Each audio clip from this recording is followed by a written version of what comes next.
Yes, people. We are back live. We are back live on the ManDem United podcast on the Sarcasm YouTube for another ManDem United podcast brought to you by myself, Flawless Mr. Take Note. I'm joined by my regular special guest host on Tuesdays. Ivorian is in the building and another regular of the channel who you catch on watch alongs, Q&As, plus more. Dan is in the building as well. We'll go to you first, Ivorian. What are you telling me before we get to the Manchester United news? First signings and all that.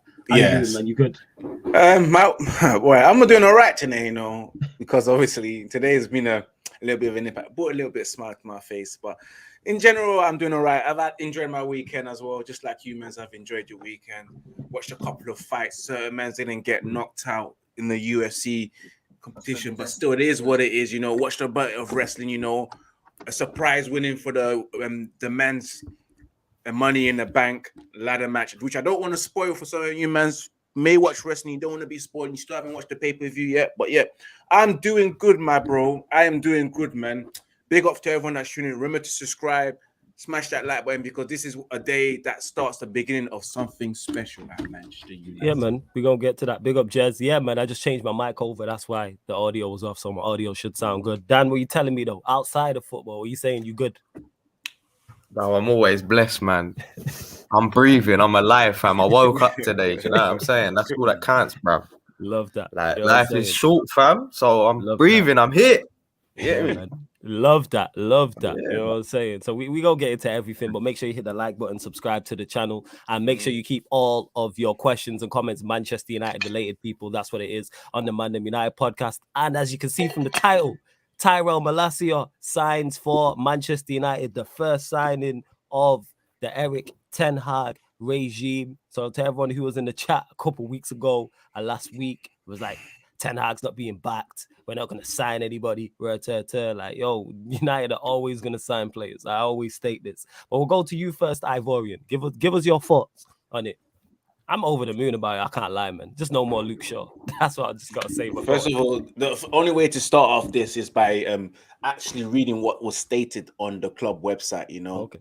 So let me just read it out for everyone that's here so they can soak it in nicely, On Manchester United website, it says that Manchester United pleased to confirm that TYRELL MALACIA, and it's Malacia because last week we was having problems. Yeah, Malacia has joined the club, signing a contract until June 2026 with an option to extend for a further year. The Dutch defender made 136 appearances for final and has represented his country at every level, from the under 16s to the seniors teams, with 5 full international cap. And do you want me to read the quotes that he said regarding the move? Read the quotes, fam. TYRELL MALACIA said, of course, it's an incredible feeling to have joined Manchester United. This is a new chapter for me, a new league with new teammates and a tremendous manager, Erik ten Hag, leading us. I know from playing against his team in the Eredivisie, the qualities that he has and what he demands of his player. While I know that I'm still young and will continue to develop, I can promise the United fan that I will leave everything on the pitch every time I pull on a red shirt.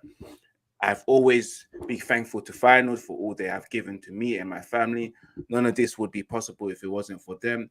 Now I'm ready to focus on the future with United and help my new club achieve success. And we are hoping that TYRELL MALACIA helps the club to achieve success. All I've got to say right now, Luke Shaw, Alex Telles, rest in peace, bro. Rest in peace, man, because that left-hand flag is being taken by the Dutchman, a young Dutchman. Well, Flawless and Danny, I'm excited. I'm happy because you know why? Because these type of signings I truly like, the unknown signing, not knowing exactly what you're going to get from this player. I am so for it. And the fact that it is a low-risk signing, I'll be honest with you, low risk, 13 to 14 million pounds. What is there for Manchester United to lose? Looking at his attributes, like, it was crazy because I was just online looking for his stats, and of course, looking at his stats last season, he's had as a left back, he has had the most shots, most take-on completed, most successful through balls, second most final third passes, third most tackles made, third most touches in the opposition box. My oh my, we probably have a signing, a gem, that's we're going to be looking forward to. And also enjoying watching him play. The dynamism, the dynamic ability to go up front, go forward, dribble with the ball, and also as well create chances and score goals as he did last season. He had about 5 assists, 1 goal, way more than our own left back Luke on Shaw and Alex Telles. I'm not too sure. I'm sure Alex Telles got an assist. I remember that, but Luke Shaw, I don't remember him to create an assist. And even looking at Luke Shaw's career, I think he's had about 9 assists throughout his whole tenure at Manchester United. Something like that. Something which is shameful. But this signing here, I'm happy. It's the fact that we came out of nowhere, bullish tactics, stole him. Because I know if we went to finals without Leon going there first, they would have probably quoted us 30 million. Something crazy. The fact that we already knew what the bid was, and we said, you know what, let's give you a couple of minutes on top and see what you're saying. Yeah, stole that. It's big, man. I'm ecstatic, man. I'm just looking forward to the next signing now. I'm gonna pass it back to you, my bro. Yeah, but before I even get to that, like I said, continue to get the likes up, get your thoughts in, especially Manchester United fans on the signing. Let's go to Dan on this. Dan, your thoughts on the TYRELL Malacia? Like I say, the first signing of the Eric Ten Hag regime. Bruv, it's a good signing, man. Like you were saying, like Luke Shaw, RIP, man. You know what I'm saying? I don't think TYRELL Malacia will find it hard to beat that left back spot. Like, you know what I'm saying? To beat Shaw and Tellers, bruv. You know what I'm saying? So he looks like I've already said, like it looks like we might have unearthed like a little gem there. Hopefully, touch wood. He looks like he's got the right minerals and stuff, and he's saying the right things, and he's got the right attitude. And this is one thing that was like very they were like very adamant in like getting players that, you know, really wanted to play for United and wanted to, you know, has the right mentality and stuff. Do you know what I'm saying? And he seems like, because I was reading some of the quotes and he was saying like he don't like to go out and party and that, which is quite a big thing. Like, I ain't gonna lie, I know this generation they like to go out and party and all that, but I like the old school guys that just focus on the job at hand. You know what I'm saying? Just all the talking on the pitch, bruv, and everything is football. Everything is football. That's your passion. That's what you do 24/7. So yeah, damn right. Forget all that party and shit, bruv. Yeah, Man United now, bruv. You know what I'm saying? So I'm happy, man, and I'm seeing him talking about he wants to try and do better than ever and that, and that's what we need, man. And yeah, bruv, like unlike some other Dutch internationals, centre backs that didn't have the balls to come. Do you know what I'm saying? Because of other salty man, this guy's come and he's like, yeah, bruv, of course I'm gonna be able to overtake Shaw and Tellers. Are you dumb? Like, do you know what I'm saying? And that's the attitude we need, man. But yeah, bruv, seems like a good signing. It's only like what, 12 million or something as well. Yeah, cheap. That's what Ivorian mentioned in terms of low risk. Like to get someone of his quality in a position we need, somebody Ten Hag knows for that price. If worse comes to worse that it does go wrong, you're not looking at it like a major loss. Yeah, it's like, oh my God, we spent 80 million, 90 million, 100 million. But I feel like Ten Hag has done his homework on this guy anyway. He's been doing it. Like he's been seeing this guy. He's been scouting him for time. So he feels like it's the right time to bring him in now. It's the perfect moment for him. Do you know what I'm saying? I'm seeing Van Persie sending him messages and that.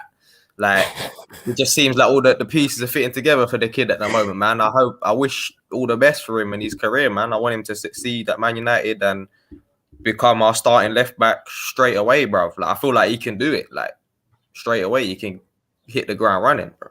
Yeah. Can't lie. If he fits into Ten Hag's system and that, there's no doubt for me that he will be starting. Like, I'm seeing people talking about competition. Like, yeah, there's obviously going to be competition there, but I feel like, you know, he's going to overtake Shaw and Tellers quick. I hear you. Oh, yeah, bro.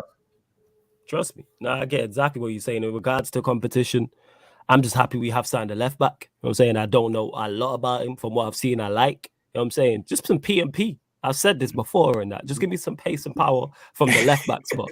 A player who actually like wants the ball, takes players on, drives forward. I see him driving actually forward with the ball. You mentioned his stats in terms of shots. He seems like a positive player.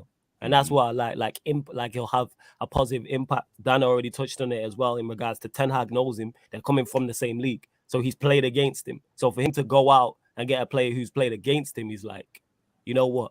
That makes sense. You know what I'm saying? And that, like that's a very, very good sign because he could have easily went back to Ajax, which we've seen him do, but he's decided to go and pick someone else up from their league. And someone mentioned it, shout out to Nuruddin on his fan calling show he was doing.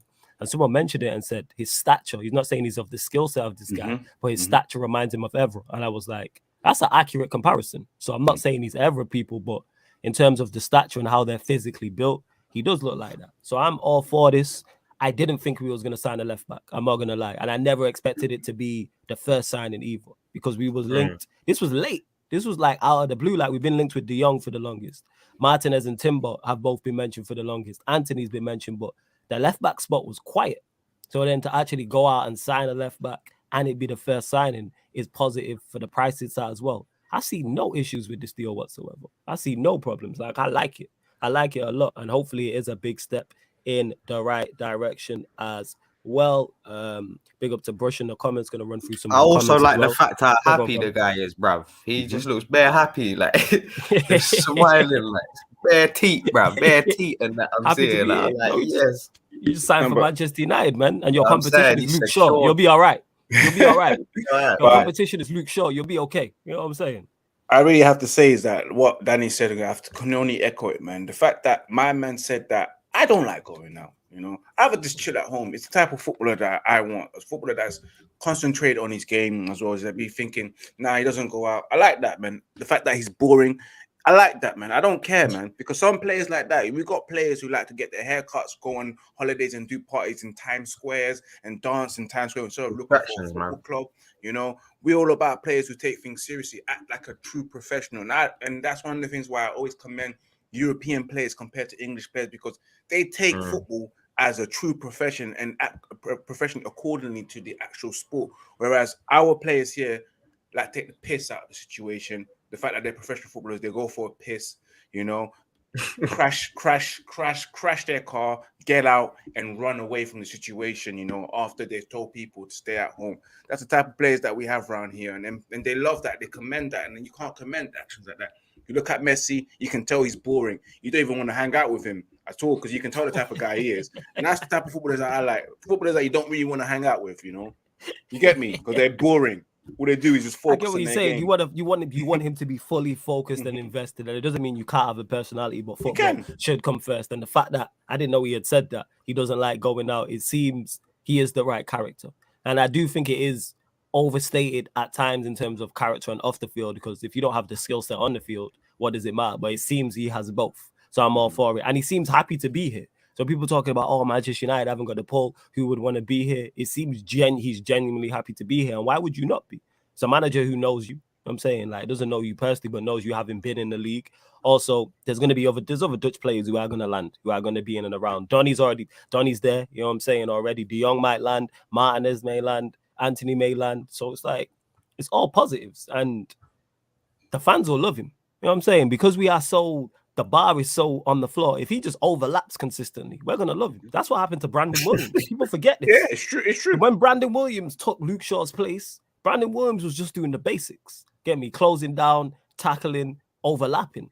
And we loved it. You know what I'm saying? And that's why he took Luke Shaw's place. He didn't do anything special. There was nothing about him that was like, oh my God, look at Brandon Williams, what he's done here. He was just doing very similar to last season with Alanga. That's why Alanga took Rashford's place, because the bar is so low. When someone comes in and just does the absolute basics, the bare minimum, we're over the moon about it. I can't remember the last time we've had a fullback who has consistently overlapped. So yeah, hopefully he does take his place as well.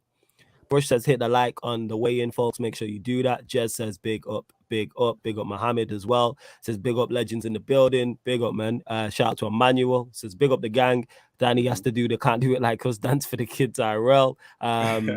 Big up to Daredevil as well. Says big up Flawless Ivorian and Danny. Love from the USA here. Great to hear Malacia signing, as it might fall short to step up his game. Malacia is a lovely footballer. I'm going to actually get back to that as well, because we're going to get to the Luke Shaw situation and what this means for the other left backs. Big up Flawless Danny and Ivorian, says David. Malacia will fit our system perfectly, as he is talented. A left back with tech up the Red Devils. Shout out to the gang. Manuel says, smash the like button, people. United lack of ambition has nothing to do with his good content. So let's get it up, people. Yeah. But United seem like they're, like I say, this is a step in the right direction. Big up the panel from Malcolm as well. Larger my guy Eddie says, what's good, my G's? Big up Eddie every single time. And he says, Chat Mafia, as he calls you lot. Chat Mafia, hit the like button. Let's get this up to 20 likes and 50 away from 4K. So if you haven't subscribed, make sure you do so. But yeah, we'll go to you, Danny, because you were shaking your head as I said it there in regards to Luke Shaw. What does this now mean for him? Like, does he have to? Well, obviously he has to step up his game. But do you have any faith in him stepping up his game? Because we have seen him do this before. I just mentioned Brandon Williams. And after Brandon Williams took his place, Luke Shaw did step up. So how do you see this looking? Or do you think he stepped up temporarily? Like, that's the problem. We have too many of these men who are not consistent. Like, they have bouts of like decency, like, you know what I'm saying? Not even like ultra, like they're just okay at times. Like, people blow it out of proportion. Like, sometimes, like, he's never been anything special, Luke Shaw, ever. Like, can't lie. He's done the job at times, cool. But I feel like with this new kid, we're gonna see a level of consistency now, and that's gonna keep Luke Shaw out of the team and Tellers. So yeah, man, I think Luke Shaw is done out here, man. I think knowing the type of guy Ten Hag is, type of coach is, and that he's gonna assess everything. He's probably been assessing it, and he's like, and that's probably part of the reason why he's brought the left back in straight away, because he's identified the area and he's looking at it and he's analyzing shit. He's like, nah, Luke Shaw is not the guy for me. Neither is Tellers. Like, do you know what I'm saying? So man had to bring someone in quick and address that, even though I feel like it wasn't the main priority to address straight away. As long as we get all the other areas we need to fill as well, then it's all good. But yeah, man, I think Luke Shaw is done, man. I can't lie. After all this time as well, how long has he been at the club, man? He has like to 8 be years, done, bro. He has to be done. I think it's been almost 10 years. Like, yeah, since bro, He has to, because now it's turning into a Philip Jones situation, brother. We can't have that anymore, bro. Do you know what I'm saying? And by the way, Phil Jones is still there. What is going on? It will be addressed. I feel like we're slowly turning the tide. Ten Hag is coming. He's gonna do his thing, and hopefully, man, it's a step in the right direction, man. Hopefully, like you said, it's the first of many. And yeah, man, let's go. Yeah, 100%. Same question to you, Ivorian. Do you see Luke Shaw stepping up? Because we have seen him do this previously. Now he has better competition with Malacia being signed, and it's the new man. So, the manager's obviously going to favor their new signing. Talk to us, Ivorian. No, honestly speaking, it's on for sure. I can see Luke Shaw stepping up. It's only natural to step up if someone else has come in and they've upped the competition. And knowing that you have Tellers there, whether Tellers will be there at the start of the season, we don't know. But if he gets sold, but still, the competition is there for you. And knowing that the talent that he has, knowing that he's also a Dutch international, knowing that Ten Hag as well saw him and witnessed him, and while playing against him, told his assistant coach, take note of that player. There's something about him during the match. It says it that he probably favors him compared to Luke Shaw. And we've all seen Luke Shaw for the past years, Even when Brendan Winning came through, showed a bit of guts, showed us something different that Luke Shaw couldn't show us, yeah? We was easily believed that we have a better player than Luke Shaw. And when Tellers came in, again, his performance was only temporarily. I always said it, Luke onshore, Luke half-hearted, as always, as I because he does things half-hearted. There's days when he wants to go forward, and there's days that he don't want to go forward and get himself involved in the game when they attack. So, again, we want consistency. The question is, can Luke Shaw give exactly what Ten Hag is looking for? Because Ten Hag already knows what Malacia can do. Dan's not having it. No. Yeah, exactly. Don't know. And I see the end for Luke Shaw. I see the only person that'll be backing him is Gary Neville and Jamie Carragher, and that's about it. That's the only backing they will get. Apart from that, it's time to move on from this leopard because it's been 9 years and we've only seen 6 months of a good Luke Shaw. Compressed all of that together, the whole 9 years, you've only seen a good 6 months of Luke Shaw. So it's time to move on from Luke Shaw. It's time to move from a lot of players. It's time to be ruthless, and it starts here. It's time to be ruthless. You both made some good points. Dan made a great point about him identifying the left back spot, and I do agree with that because when Dan may also mention this in regards to it's one of the areas that it might not have been the most key. I look at all the areas that are key. I think we are lacking everywhere. I don't think one area is more. There isn't much difference, is what I'd say, in terms of importance in most of the areas from left back, centre back, right back, midfield, whether it's 6s, 8s, 10s, wingers, or strikers. I think there is, depending on like the budget and how much they're gonna spend on that, because it might get to a point at the end of the window where we haven't covered all the other areas, and now we've just address. I don't think we certain can, areas. though. I don't think we can.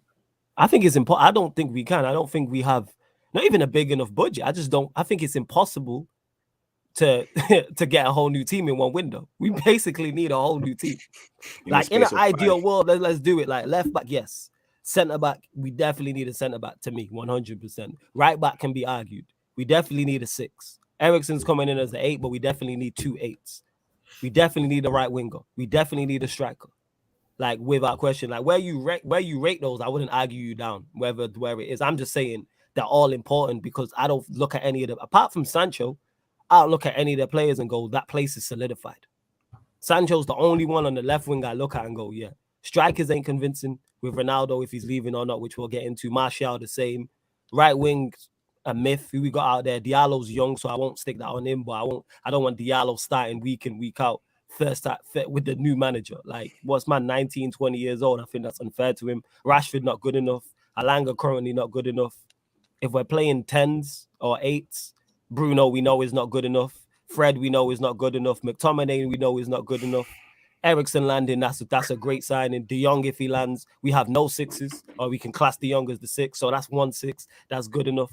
Right back, Dalot still has levels to go. Laird is young. Shaw and Tellez not good enough. Maguire, Lindelof, not good enough. Bailly injury prone. Phil Jones. I just went through the whole team. Went through the whole team. We need everything. When Ralph said Phil Jones. Phil Jones is Phil Jones, yo. Like when Ralph said we need open heart when we said it's open heart surgery, he was not lying. So I get what Dan's saying in terms of various areas, but I'm saying just give me new players. I don't care. I've seen Malacia once. I said, yo, he's P&P. Get him in the team. I've never seen Martinez play.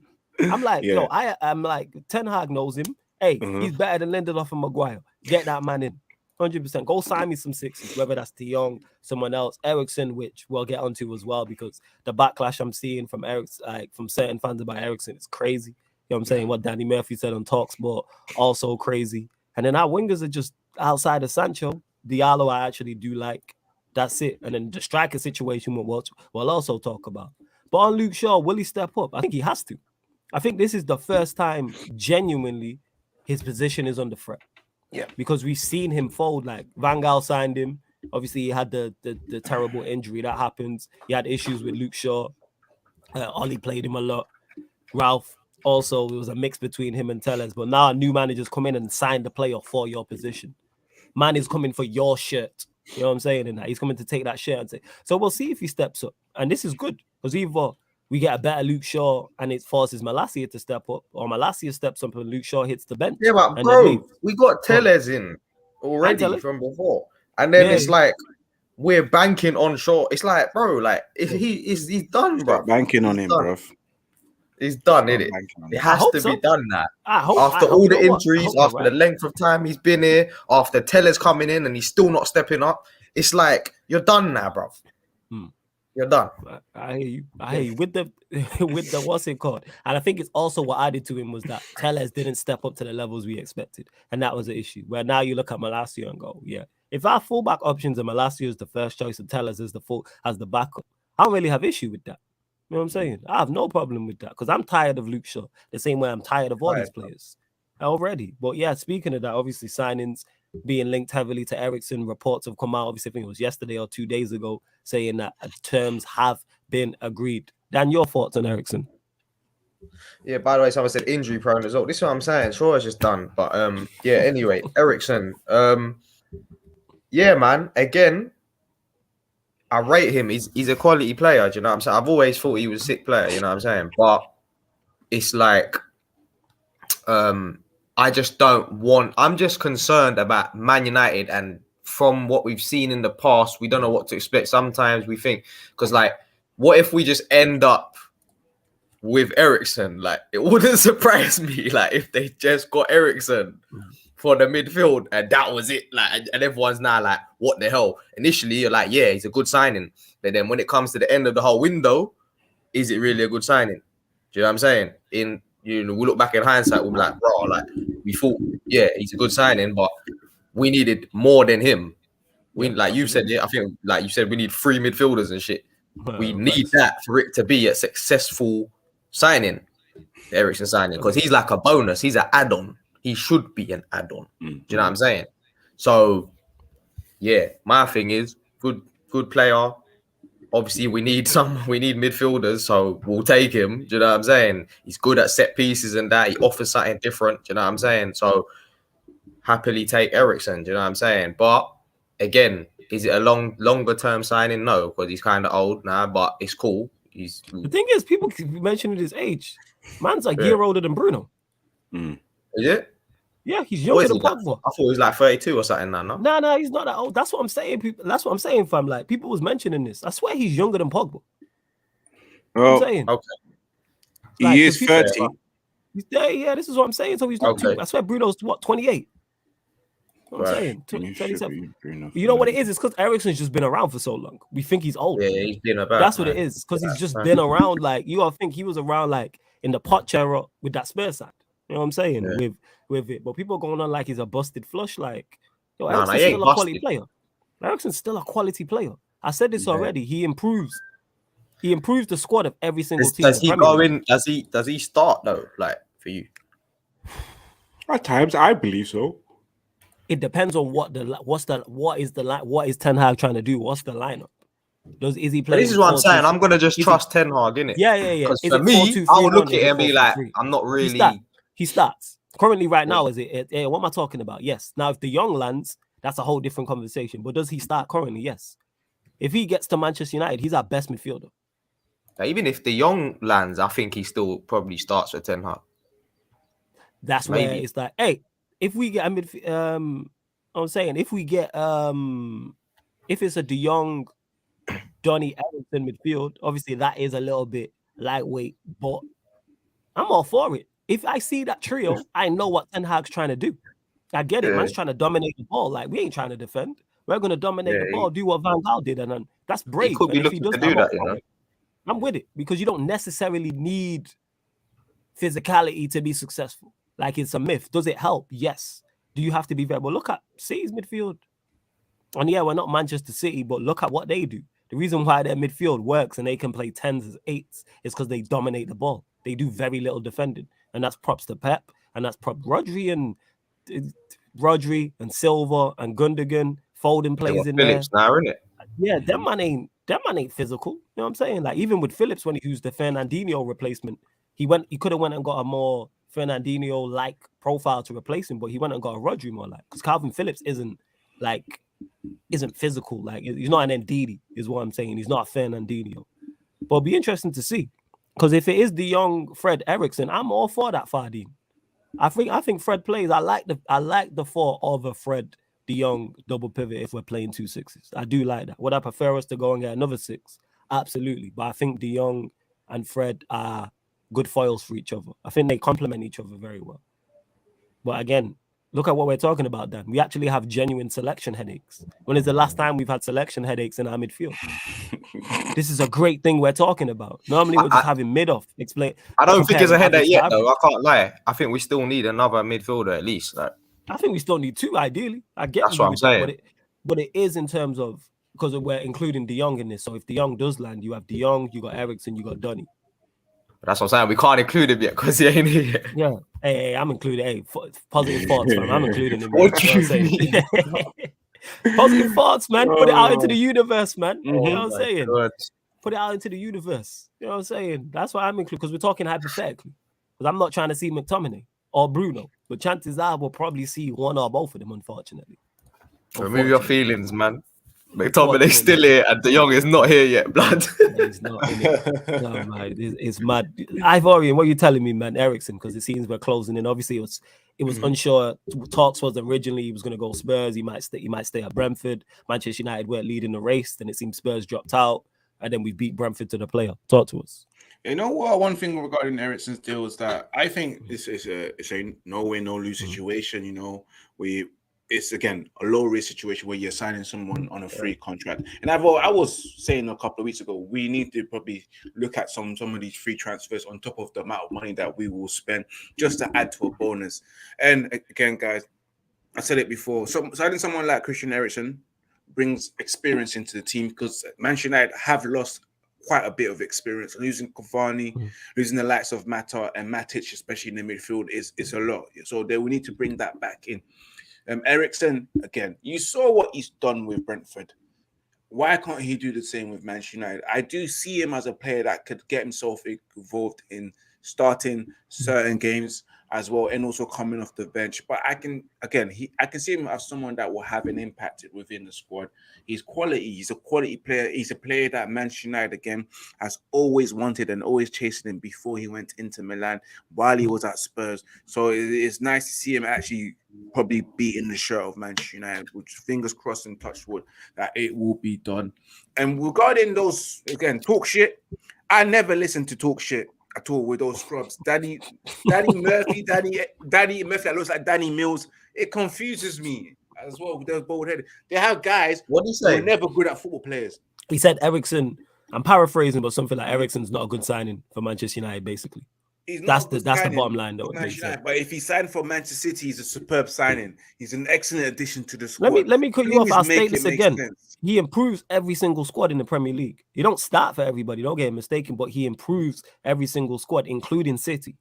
He improves Manchester City. He improves Liverpool. He improves Chelsea. He improves Spurs. He improves Arsenal. He improves Manchester United. He improves every single squad, and 90% of the first, 95% probably of the first 11s. It's probably City and Liverpool where you could argue he doesn't improve. He improves Chelsea's first 11. He improves. Is he improved Spurs? Yes, you could argue he improves Spurs' first 11. Definitely improves Arsenal's first 11, and definitely improves our first 11. But yeah, he said he's. Yeah, he said he said it there. He said he's not world class. You can argue they'll definitely say it's an excellent addition to the squad, because he is an excellent addition to the squad if he was to sign for Man City or Liverpool. Because you look at Liverpool's midfield, not that much creative players in the midfield, but again, the manager plays a different style of football. Back to Christian Eriksen. It's a good signing for Manchester United. No one can really complain, because we need midfielders. And if it means signing someone for free to bring them in, on top of that, in bringing in De Jong, and yes, that De Jong deal will happen. Like you hear the Barcelona manager saying, "I like to keep him." That's just in front of you guys. Behind closed doors, you don't know what De Jong is saying to Erik ten Hag. You know, he's probably telling the public like he has to, "I'm happy here." Of course, he's gonna say he's happy here. Have you ever heard of someone that said that they're not happy here in front of the media? You know, you don't do that. What percentage are you of the deal happening? 60-70% that the deal will happen. The only 30% is them just taking the piss, because Barcelona are taking the piss out of Manchester United. And of course, because we have people that are new to the role, and it's the first time they've actually taken charge of the summer. That's what makes me have that 30% of doubt. But again, 70% because of the manager that we have, the way he wants to play football, and the fact that Barcelona really want to get rid of him, you know. Even though that they have some money in the bank right now, they still want to get rid of him, you know, because again, his wages economically don't make sense to Barcelona. So they have to get rid, and they can't get rid of their young stars like Gavi and Pedri. That's why I'm of the belief that it will happen. It's just timing. Again, it will take time. Big transfers take time. I said it last week. It will take. So be patient. The small transfers just happen just like that, as you saw with TYRELL Malacia. I posted last week, 2 weeks ago, that Manchester United were interested. A week forward, they're looking to hijack the deal. This week, they signed. Small transfers don't take that long, but the big boys, they take the whole entire summer. So, guys, be patient. But again, big up Eriksen. Hope he signs. I'm looking forward to him joining Manchester United's midfield. I just hope that it doesn't affect his pacemaker. But big up to him. Yeah, I was going to say as well, man, like, obviously the situation that happened with him as well, it's just like, it's good to see him like back and that, you know what I'm saying? Like proper. And he's come back to a bigger team now, like, you know what I'm saying? So yeah, man. Yeah. Like, and that's legit. And that's legit. It's good to see him back play, because you want to see any player, especially a player of that quality, still playing. And this at the highest level as well. He'll have a point to prove. And I think I said this before, shrewd, it's not confirmed yet, but it's very smart business. And I can't remember the last time I said United have done shrewd business in the transfer market. Player on a free, wages not too high, knows the Premier League, can still provide quality, and it'll be fine. Premier League, Europa League, FA Cup, League Cup, can play and as an 8, can play as a 10, can play out wide right, could probably play, has the skill set to play as a false 9, to be honest. Trained with Ajax while Ten Hag was there as well. So I'm all for this, and he improves us, improves the first 11, improves the squad. I'm with it. And he's won a Skidell, so he has some winning experience. Played in Europe, big European games also. Something we lack. That was something that cost us against Atletico Madrid because a lot of these players haven't played European football, people. Like knockout ties in European football. And I said this is why it was important last season. I kept banging on about getting to a quarterfinals just to get used to being in a high pressure situation where one mistake, you're out. One bad refereeing decision, you're out. Or one piece of magic from an individual on your team can get you through. Those stakes is high and stuff, and especially playing a team like Atletico Madrid, who are master of the dark arts. And we've seen that. We've seen that. Harry Maguire said it in the interview after the game, and he said the ball was only in play, I think, for like 22 minutes. It's very stop-start. And I'm like, that's new to him because that's his first time being in a knockout tie in Champions League. Like, that's new. He's not used to that. And even though he's not good enough, you have to get accustomed to that. Like, playing in Europe is very much different to playing in your domestic league. Mm-hmm. So that's how I'd look at it as well. Big Up Emmanuel says, Bruno is going to become a winger under Ten Hag. Eriksen and Donny will be the 10s. Hey, if that's what has to happen to get Bruno out of central areas, cool. I'd prefer him on the bench. But if Donny and Eriksen are our 10s and De Jong's there, and I'm over the moon about that. A cohesive unit, you know what I'm saying, in midfield. Bruno might become striker, fam. I'd prefer him on the bench, but you know, if he's playing, at least stick him out wide, right? In it, you know what I'm saying? Like, that's what I prefer. But we moved. Basuma for 25 million was the fucking deal to do. I can't lie. No, Fadi, you can't say it was the deal to do if Ten Hag didn't want him. Yes, I'm a fan of Basuma. Clearly, you're a fan of Basuma, which is cool. I think he's a quality player. But clearly, Manchester United made no interest and no bid for Basuma for whatever reason. So I can't say it was the deal to do. What I would say though, even though a player is not really Ten Hag's type of player, I still feel like you need different types of players that are not necessarily your type of player. Do you know what I'm saying? Just to have as an option. So that's why I'm still waiting for United to sign a certain type of of DM. Do you know what I'm saying? Just to have there. Do you know what I'm saying? But if he doesn't want it, that just goes against the whole project and what man are trying to build. No, I don't think it goes against the whole project because there'll be certain games and certain times you will need to deploy a different tactic, a different system. You know what I'm saying? Mid-game, whatever. You're going to deploy a different. So you need all players, all types of players. Might not necessarily be your starting ones or whatever, but you know what I'm saying? Like you see in Man City, they're signing the different types of flipping DMs and shit. You know what I'm saying? But their weight don't change. Calvin Phillips is Rodri. Mm-hmm. They sign the same type of player. Calvin Phillips is legit, unless Rodri's a better version of Calvin Phillips. They got rid of Fernandinho was going to leave because he's old. This is what I'm saying. They play the same way regardless. You know what I'm saying? They make like changes. Like Liverpool play the same way. That's the way football is gone now. This is why even if you didn't want Basuma, you don't bring him in just because Basuma's a good player, because that's how you end up with what we've got. In terms of when we sign players, more often than not, people haven't been like, he's a terrible player. That's an awful buy, but there was no plan. There was no structure. Go and sign another central midfielder that fits what you're trying to do, who can be deployed in a different way. So if you want a 6, rather than say De Jong is the 6 that he wants, rather than go get a Basuma, go get another De Jong type. Mm-hmm.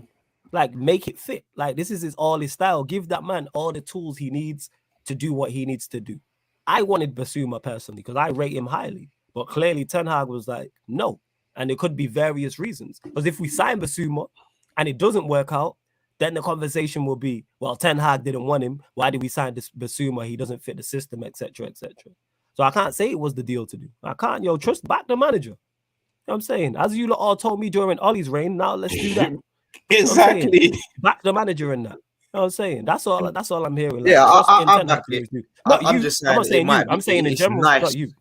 Yeah, I'm just saying personally for me, do you know what I'm saying? Like for my sort of thing, like which is irrelevant, but it's like I would like to have a certain type of player. My preference, I'm with you. Personally, yes, and that's what I've said. But at the same time, I'm trusting Ten Hag, so it's not that deep. Yeah, like personally, I would prefer a destroyer. I don't even want a deep line. That's just my personal preference of a 6. But if Ten Hag doesn't want that, I can't say, well, this is my preference. I'm going to go against what you're doing. No. He's much more knowledgeable, much more intelligent on the game of football than I am. So I have to trust this man to do what he needs to do. You know what I'm saying? See, look, nah. This is what I'm saying. It depends if you're evolving it. So this is why it's different, but we'll get to this. I disagree, Flawless. You can have different kind of players. Look at Liverpool, for example. Everyone was like, Thiago doesn't fit Klopp's system, and he evolved his system with him. The deal was cheap. Yeah, because Klopp had his set system in place. Then he evolved it. You need to build the block. You need to build the house first. You know what I'm saying? Then moving furniture. You know what I'm saying? And that, like, that's what you have to do. We are building the house.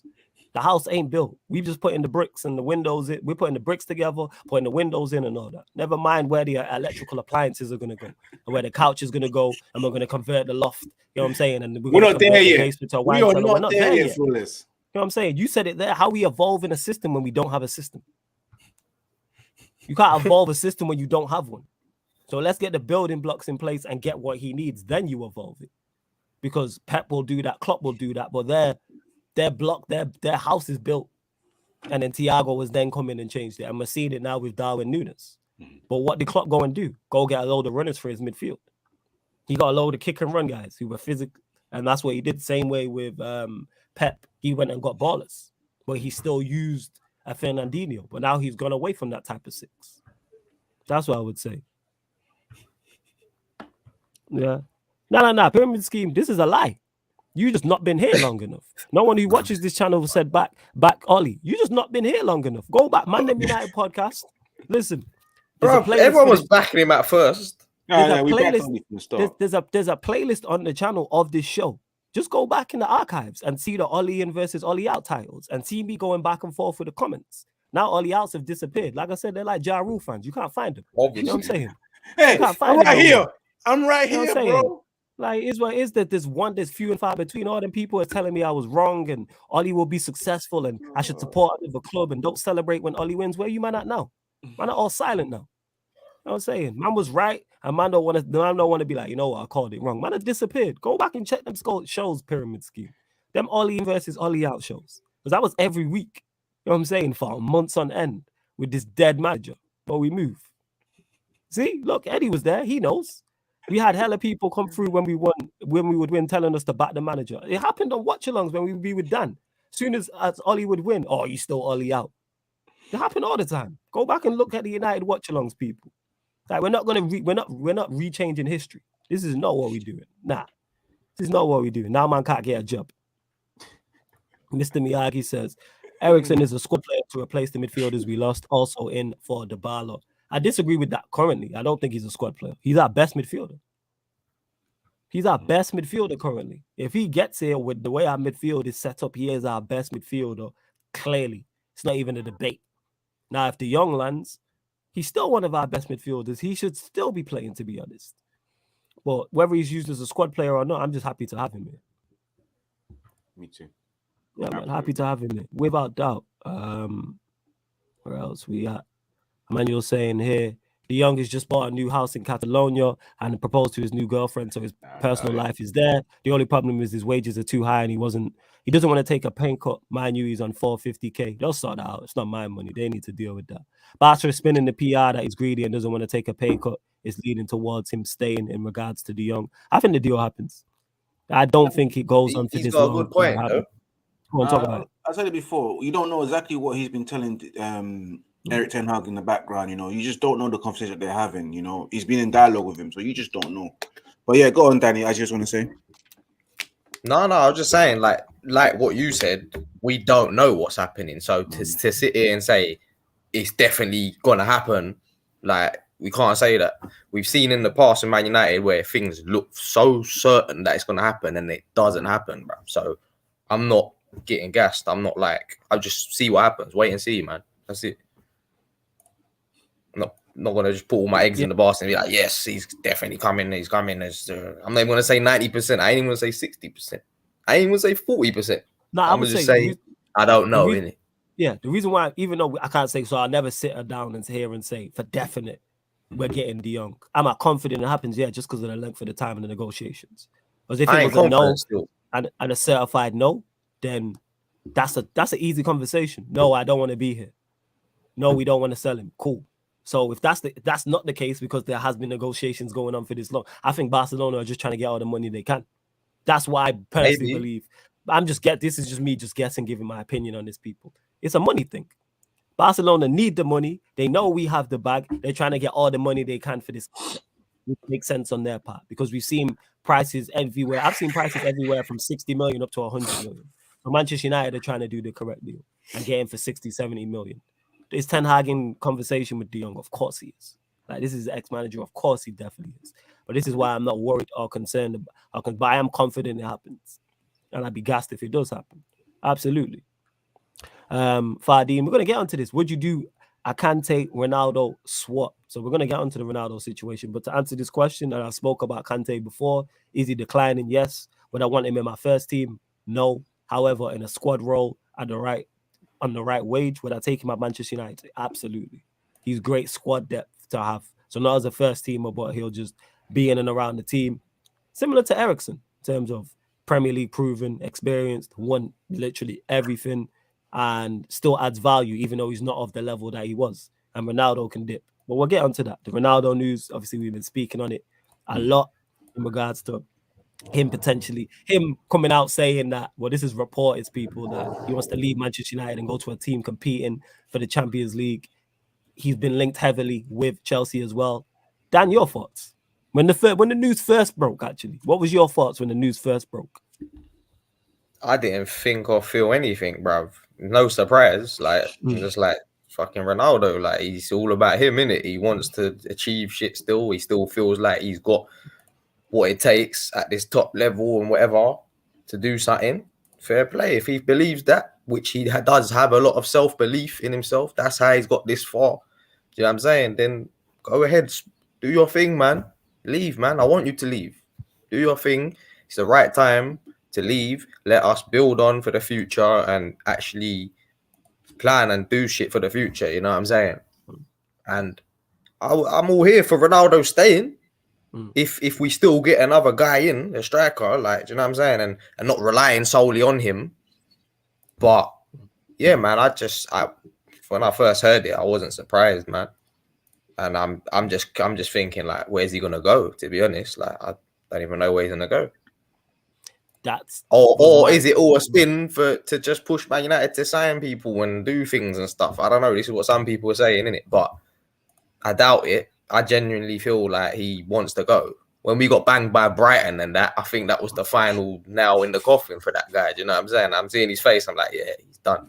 He even said, like, Man United, when was it? That interview initially when he first come, and he's like, we have to be competing. Like, we have to be in Champions League, a bare minimum sort of thing.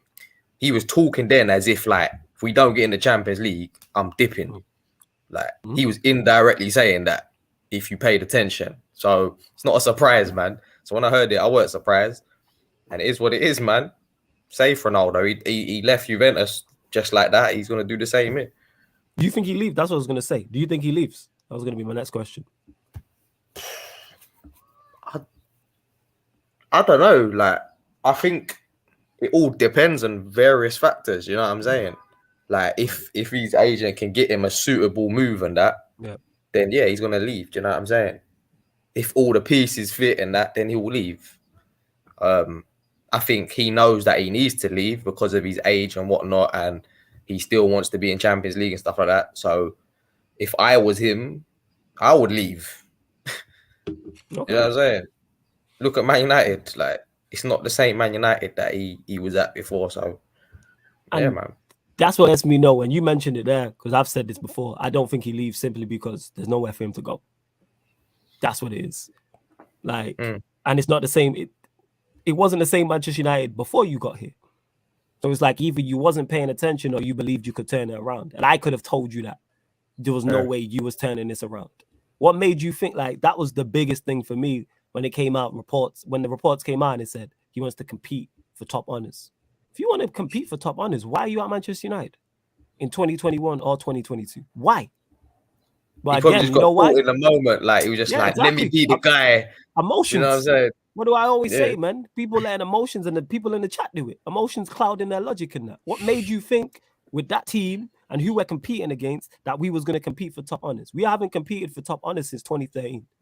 What made you think that? Well, you know why he came to Manchester United? And I say it all the time, because we was the only team that wanted him. Yeah. City passed on him. Nobody else was interested. Same way everybody's passing on him now. No top team. That's why you could be right. He's probably gonna stay, bro. He's gonna stay. And my thoughts on it is, before I get to that man's skill set on the pitch, if he doesn't want to be here, let him go. I'm not hearing that. I'm saying move him on. 100%. Like, I'm with that. I've said this. Like, if he does not want to be here, move him on. And that's everything. Yeah, resolve I it said quick, the same man. thing about Pogba. Yes. Resolve it quick, because I'm tired of it. Never mind the defense and the nostalgia of this guy. That is crazy. It's crazy. You know what I'm saying? Ivorian, you over there laughing your thoughts. Talk to me, man. Hey, Ronaldo, you know, do you know one thing I have to say is that nothing surprises me of Ronaldo wanting to leave, because, again, Danny said it, and I saw it against Brighton when he shook his hand in laughter, thinking to himself, what the fuck am I doing here? This is a joke. This club is a joke. Like, how did it get this bad? But again, Ronaldo, the way he left Juventus is the same way he wants to leave Manchester United, because Juventus wasn't competing, didn't do well, wasn't going to be in the Champions League the following season. And look at Manchester United. So it's not a surprise. But what I am surprised about is the fact that you didn't know that Manchester United was shit before you joined. You didn't know that Manchester United was in charge by Ole Gunnar Solskjaer with no style. Didn't you not watch the Europa League final to actually see that we wasn't even capable of beating Villarreal in a final? So it's Yeah, he probably thought we was gonna get Champions League, innit? Like, bro. No, he bro. probably had hope. Like, no, what hope? If you actually assessed Manchester United and you saw what was going on, you knew yourself that this isn't a club where I'm going to win trophies. This is a club where I'm going to try and help them get back to where they need to get to. the interesting thing, though, is the timing, though. Do you know what I'm saying? It is the time. If you wanted to leave, you would have left and announced it at the end of the season. Right away. Why wait till now? Is it because Manchester United haven't signed any players? And you know why? You know why wait till now? Sorry to cut you off, because he's all about himself. And I'm cool with that. But I hate the defense of this guy. Yeah, but even if he's about himself, why do it now though? What's the reason? He's about himself. What's the logic? Because he's about himself, and he's looking at it and going, right, this is a shit show. The realization set in when he's looked at it and gone, right, we in shit, like for real. That's where it stemmed from. And he's all about, I'm not going to be playing Champions League football.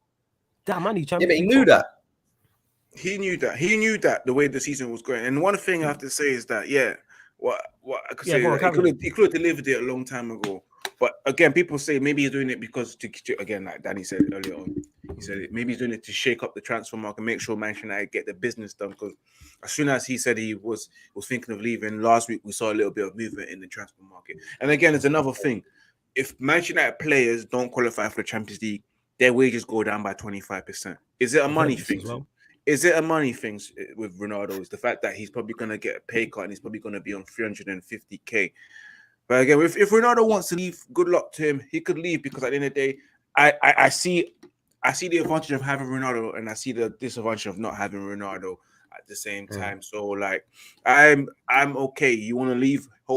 Leave now, so Manchester United have time to go and sign a young striker that can get themselves involved in a build-up play, and that is young and talented, that's got the pace, and as well can score goals. Because we missed out on those opportunities last month on Erling Haaland thinking that Ronaldo will stay, and Darwin Núñez thinking that Ronaldo will stay, but we were still looking for a striker that can probably play with him up front. But again, if he wants to leave, he's done us dirty nicely. Leave, man. I'm not against it, man. Like I said before, if you want to stay, stay. But don't give us this bullshit, man. Because at the end of the day, you came here knowing that Manchester United were not at the top. They were no longer good. We didn't even finish in the top 4 like that. Actually, we did finish second, but it was a fluke, and it was a fluke of a third place finish as well. So you should know exactly what Manchester United are.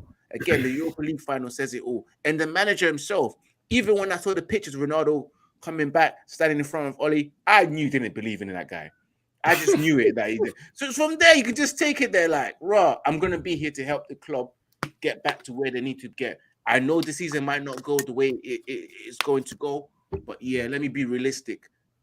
But you want to leave because of your own selfish pride and you want to chase records. I understand that. Chase your records, man. Chase your record. I hope you get it, because I don't know who else wants to sign you, but I hope you get it.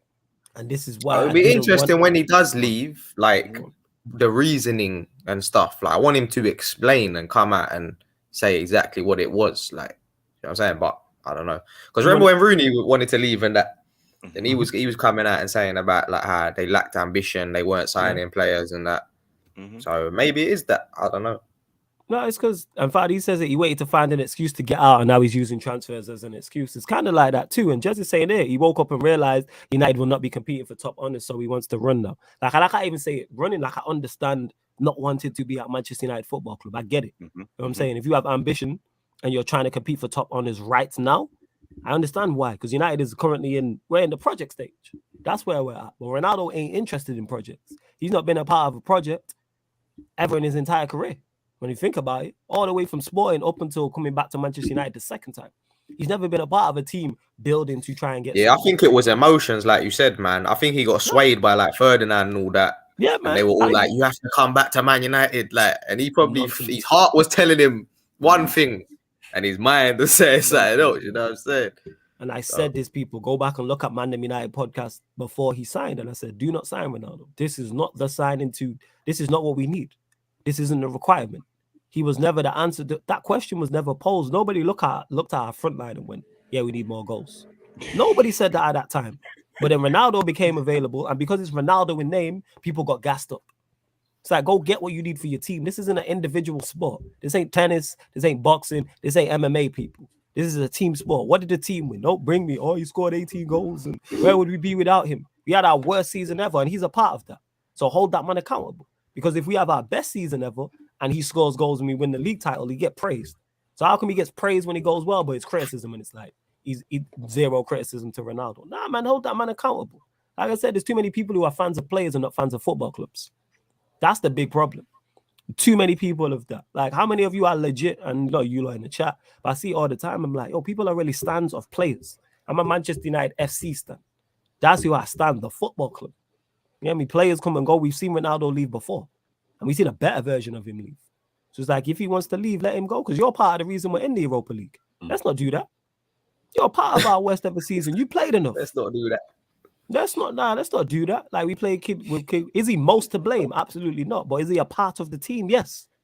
So why are we not criticizing? Like, man will love to stick it on a Maguire or blame a Luke Shaw or a Rashford or whoever. He played them games. When we got knocked out by Atletico Madrid, he was there. He played 180 minutes and did nothing. To all this Champions League stuff, it's like he hasn't done anything in his competition in years. Man ain't reached the quarterfinals since he left Real Madrid. Like, what are we talking about?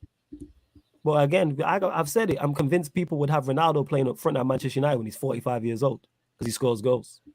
I'm genuinely convinced by it. Legit. Where else we at? Someone had a point. So one done says, so flawless. A Maguire, you want to run the dressing room if Ronaldo leaves, God helps us. This makes no sense, this comment. This makes no sense. Why, if Ronaldo leaves, would Maguire be leading the dressing room? And what has Ronaldo leading the dressing room got us? Please let me know. Again, all this is just feelings. Ronaldo's led the dressing room and he led us to our worst ever season. Like, what are we talking about? Like, this is what I'm saying. This guy's name and the shout out to Cam's, because Cam said it, the nostalgia around this guy is crazy. Because nobody ever talks about this man's on the pitch. What's his skill on the pitch? Everyone talks about goals and everything else. It's football. What does this man do on the pitch in 2022? Not what he did at Real Madrid in 2016. Not what he did at Manchester United in 2008. What does he do in 2022 for Manchester United up front? It's very little. Very, very little. This guy doesn't excel at anything apart from scoring goals.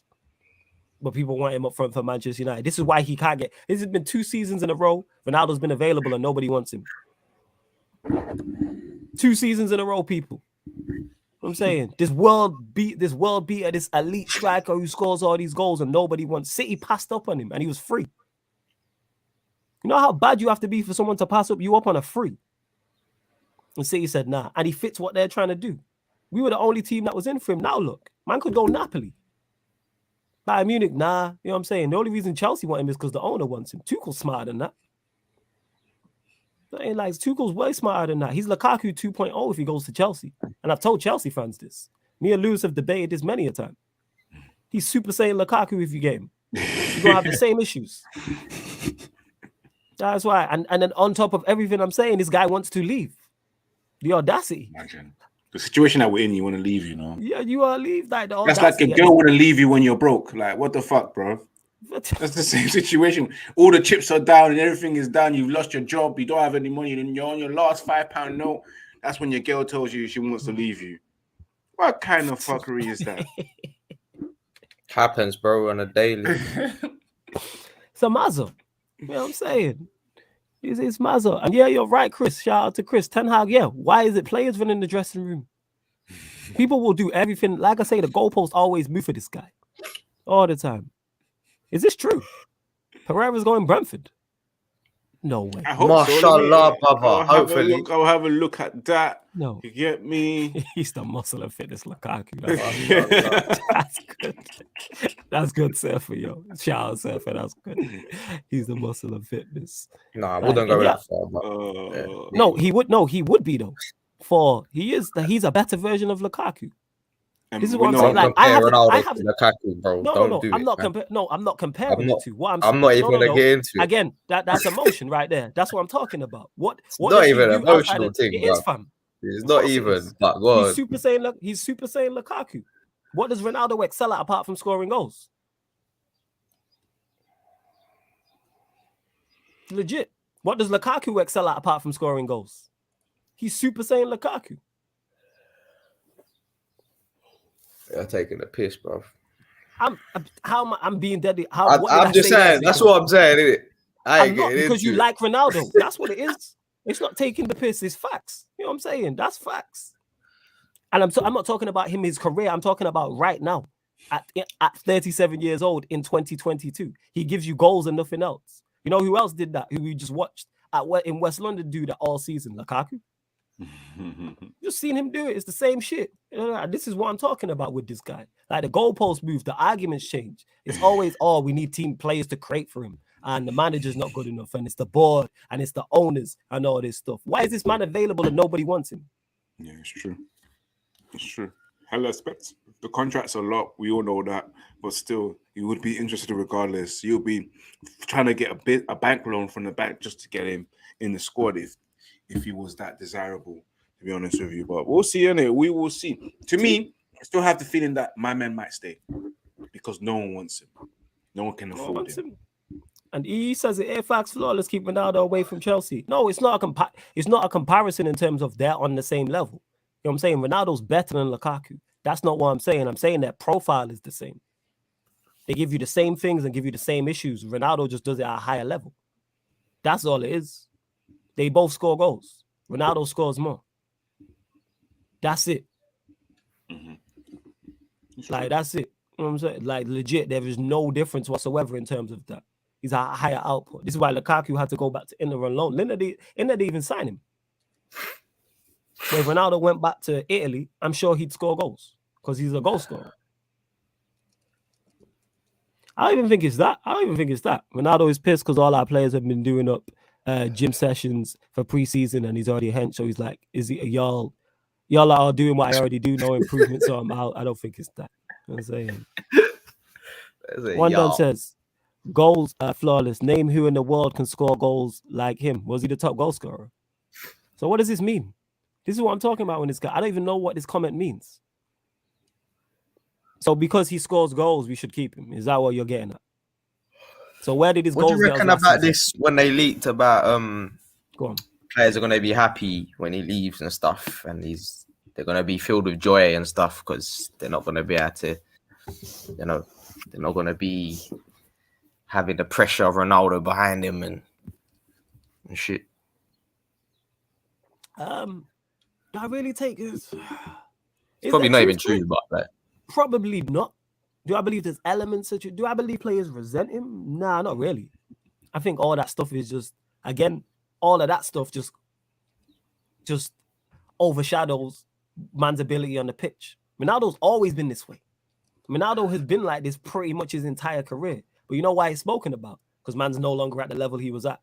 So what I will say, it's a very it's going to be it's smoke and mirrors now. Now we're talking about this guy off the field. This is what I'm talking, and this isn't at you, but reports like this weren't coming out. Ronaldo has been like this.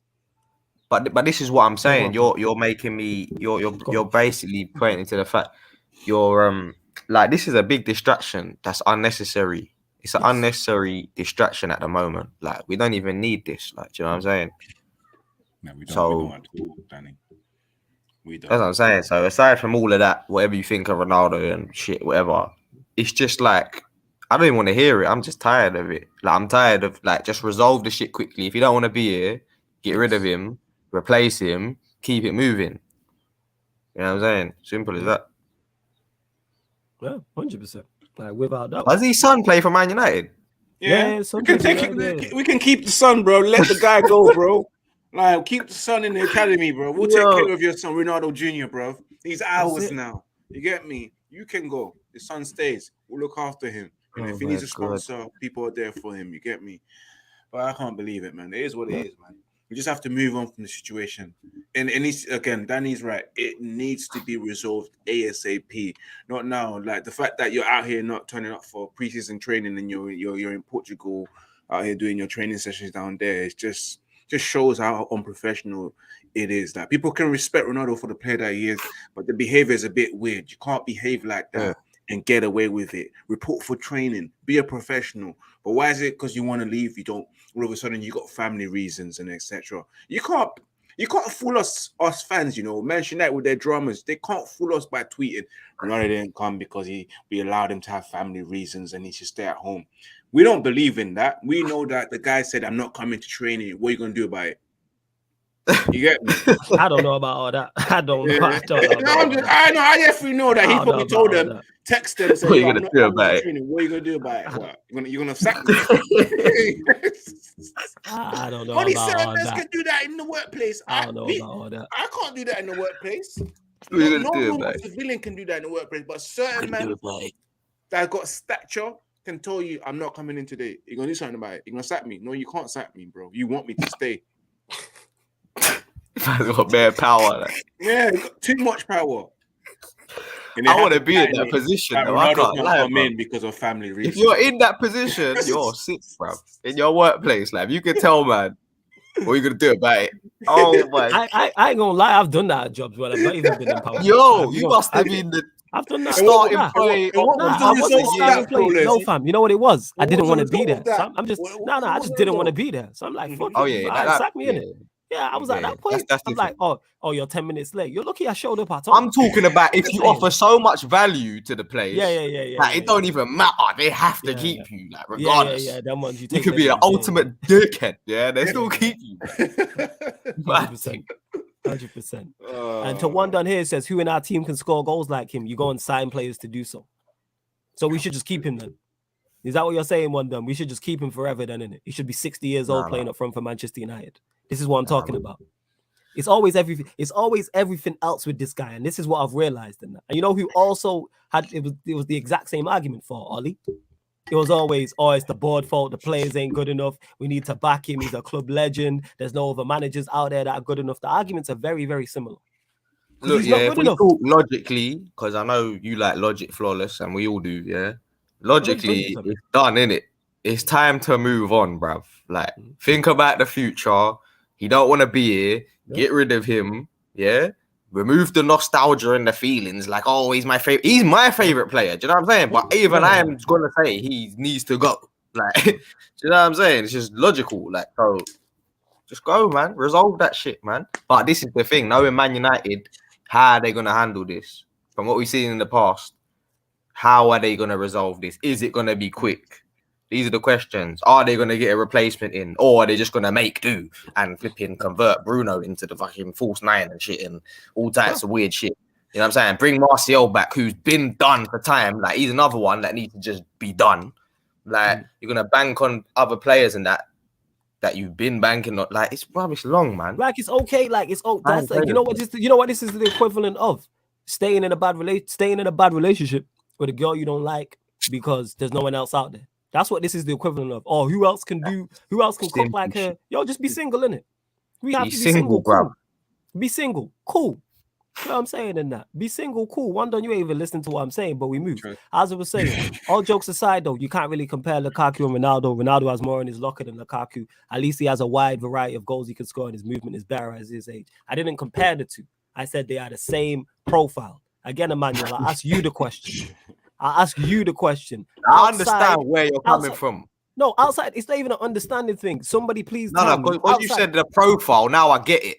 Yeah, that's what, and I said that initially. Wow, I said that first time. I said the profile's the same. I said Super I Saiyan. didn't hear If that first I time. said Super Saiyan, what's it called? He's Super Saiyan Lukaku. If you're a Saiyan, you're a part of that race. You know what I'm saying? You're the same profile. You know what I'm saying? Like that's what I said. But again, because it's Ronaldo, when people hear the name, they lose logic and lose what is being said. Outside of scoring goals, what does Ronaldo excel at in 2022? Don't give me his Champions Leagues and his league titles he's won. What does he excel at now on the pitch? And then I ask the same. What does Lukaku excel at in 2022 on the pitch? Because them lists are very similar.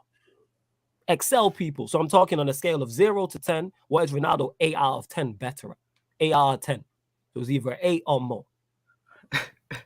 That's all I'm asking. And I didn't compare the two. You know what I'm saying? What I'm saying is the arguments are very similar. The argument for Ronaldo to stay is very similar to the argument of why Oli should have stayed. And it's nothing to do with them man and their skill. It's everything else being bad, which lets me know there's no argument to be had. Tell me about that man's skill set on the football pitch. I keep saying this. I've been banging on about this for the past 3-4 days now. Because it's mad. You know what I'm saying? How people, like I said, people would have this guy at 45 years old playing up front because he scores goals. It's ridiculous. Oh, the striker market's bad. No, there's no strikers that you like. That's what that means. Because if Ronaldo's to leave, we're going to sign somebody. The club moves on. This isn't Ronaldo FC. Oh, I hope so. Ronaldo's not. I And hope even if they we do didn't, replace him if he goes. I know. All right. So even if we didn't this season, eventually we sign a striker. We're never going to sign a striker ever again if he leaves. That's how people are going on. Like the next 100, like this football club's been around for hundreds of years. You know what I'm saying? That is what it is. It's just Right, mad though. fair enough, Like, Emmanuel. If you didn't hear me say it, fair enough. Fair enough. I know you logical, so I get it. You know what I'm saying? Yeah, go on, Dan. I just think it's mad though that like when's the last time we had like a consistent like striker? Like, you know what I'm saying? Like, it's fucking mad, bro. When you think about it. Probably the season Martial 2 seasons ago. For that season. Bruv, come on, man. No. You asked me a question. I said, when's the last time we had it? That was the last time we had a striker who was consistent. No, but I don't mean for one season. Oh, you're talking about overall? I said no, we consistently. Like, do you know what I'm saying? Like, we have not had that for time. We haven't. Well, you could say that about all over the pitch. That's why we haven't won a trophy in 5 years, fam. I'm in agreement with you. You know what I'm saying? But then people will defend these players to the hill. See, look, flawless when Ronaldo leaves, I'll be back here watching you guys cry about the team not scoring goals. We'll score goals without Ronaldo because we scored goals before him. We scored more goals without him. What are we talking about? We scored more goals the season before without him. And the season before that, we scored more goals without him. What are we talking? See, this is what I'm talking. What are we talking about, man? Nah, I'm very sure everyone can see that Ronaldo is the type of player when he signs for you, he vacuums up everyone's goals. Takes Nobody it all eats, for man. himself. No one eats, fam. No one eats at the table except for him. Do you get what I'm saying, innit? Like, look at nobody eats. Your guy Bruno Fernandez's goals just went. Pew! Rashford forgot how to score. Everyone else forgot how to score except Ronaldo. So like that's what happens. Even if you look at Karim Benzema, as free as he was, when Ronaldo was there, his goals was just down the drain. As soon as he leaves, back up, doing his thing, number one. Yeah, they're a better side without him. Absolutely. Even Juventus were a better side. Juventus were a better side without him. They went further in Europe. I'm saying we performed at a better level without him too. We scored more goals 2 seasons before. So what are we talking about? Yeah, okay, okay. Well, yeah, man. Like I say, you Ronaldo FC Donnies is crazy. Eddie says I've turned flawless to the dark side. This is like watching the development and knocking to Darth Vader, and I'm proud.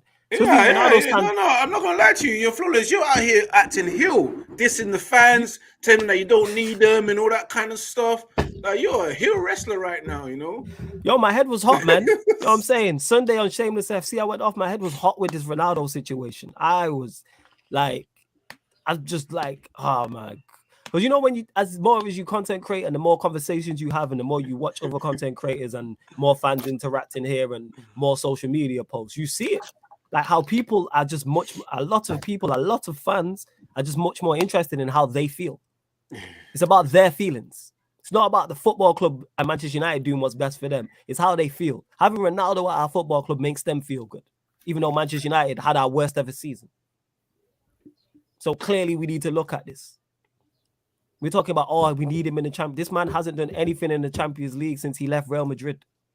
He hasn't touched the quarterfinals since he left Real Madrid. Let's hold that man accountable for that. Absolutely. And that's what it is. You know what I'm saying? And Emmanuel says it when Ronaldo wasn't here. We were comparing our front three to Liverpool's first team. People are forgetting that spreading our goals is way more effective. Facts. Most teams don't have one. All right, let me change that. Teams competing for trophies don't have one guy who scores all the goals. Whether that's Real Madrid, whether that's City, whether that's Liverpool, whether that's Bayern Munich. They might have a main man like Liverpool have a Mo Salah, but there's other goals. Mane will pitch in, Firmino will pitch in. Like there's other people. City, we know they spread their goals. Lewandowski will score, but their wide players will also score goals. Their midfielders will score goals. So we pinning all our hopes on this guy that we can't get rid of. He wants to leave and nobody wants him. But man, they're going to tell me even Lukaku got to move. Mm-hmm. As much as we like, oh, don't compare that. Lukaku got to move. A team was like, you know what, we'll take Lukaku, even though on loan. Nobody's 2 seasons in a row, nobody's in for him by us. So they're saying Pereira has accepted Fulham's offer and will be sold. Let's go. That's good. I'm happy with that, man. It's time to get some money in as well. I don't know if that's like confirmed though. Like it's just what it was posted up by United Reports, so we'll see what happens, innit? If Fabrizio posts up, you know it's happening. Oh, that would be amazing, man. Talk about it. I just want to see the Phil Jones is going one. Absolutely. Manchester United are too nice regarding the Phil Jones situation. I've never seen a player that you've hardly seen play for many years keep giving him a contract and giving him an opportunity. Like, we're too nice at times, you know. Sometimes you gotta kick someone out the house, you know. It has to be done, regardless. Yeah, but you know why they couldn't? You know why they couldn't? Because of their incompetence in the first place, giving him the big boy wages, the big contract. No one's gonna sign him, so he's chilling. He's living his best life, just lapping up the peas. Yeah, that's why, bruv. And I also understand that he has his issues and mental issues as well, especially not playing for that many years. And being Who's got mental issues? What? No, it's taking a ton of effect on him mentally. They're not Jones. playing Jones. They're always injured, all that kind of stuff. This was the same guy that said to him, Manchester United offered me a testimonial and I rejected it because I only felt that the only people that will show up will be my parents. For someone to say that, it means they're at their lowest of lows, you know. Say that no one will turn up, but he's just realistic. He just knows he's not that guy. I don't think he's got mental issues. Even more realistic. I don't even think your parents will turn up, bro, because they ain't really seen what you're good at, bro. Manchester United. I said the parents, not even the grandparents. No one's turning up. No one's turning up. So he's at that mental state where he's just finished, like he's low. He's low. He hasn't been playing football consistently, so he doesn't even know who he is no more. So yeah, it's gonna be hard to get rid of him. No, man, but how much peas is he getting, man? You can't be. I don't even know, you know. He's living, man. He's got peas, bruv. He's living. He's happy, man. He has to be happy. Come on, man. But it's really important for us to get rid of Jones. It will say a lot. I'm tired. I'm really just tired, release him, bruv. Like. Just release him, man. Fuck it. Eddie said, respect Anthony, Danny. Shut up, man. I'm done with this Anthony guy, bruv.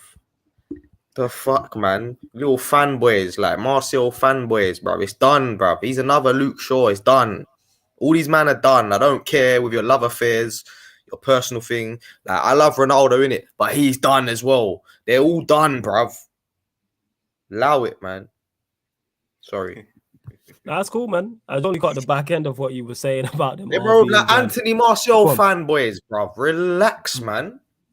Like, be logical now, innit? Remove the feelings now, innit? Do you know what I'm saying? Let's not pick and choose when to do the feelings, the goalpost. You know what I'm saying?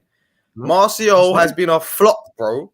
I don't care what anyone says. Whether you like him technically as a footballer, I like him technically as a footballer. But for whatever reason, hasn't worked for him. He had that one good season, bro. Let's relax, man. Spin. That's the facts. One good season. 100%. Man's moving like Beanie Siegel interview, Breakfast Club. Charlamagne clapping his face, bruv. Well done. Same for Luke Shaw. Well done. You man are shit, bruv. You're washed. Leave the club. I'm getting pissed off, bruv. Big up to Malacia though, my guy. Let's go. Yeah, big up Malacia. And Wonders is flawless.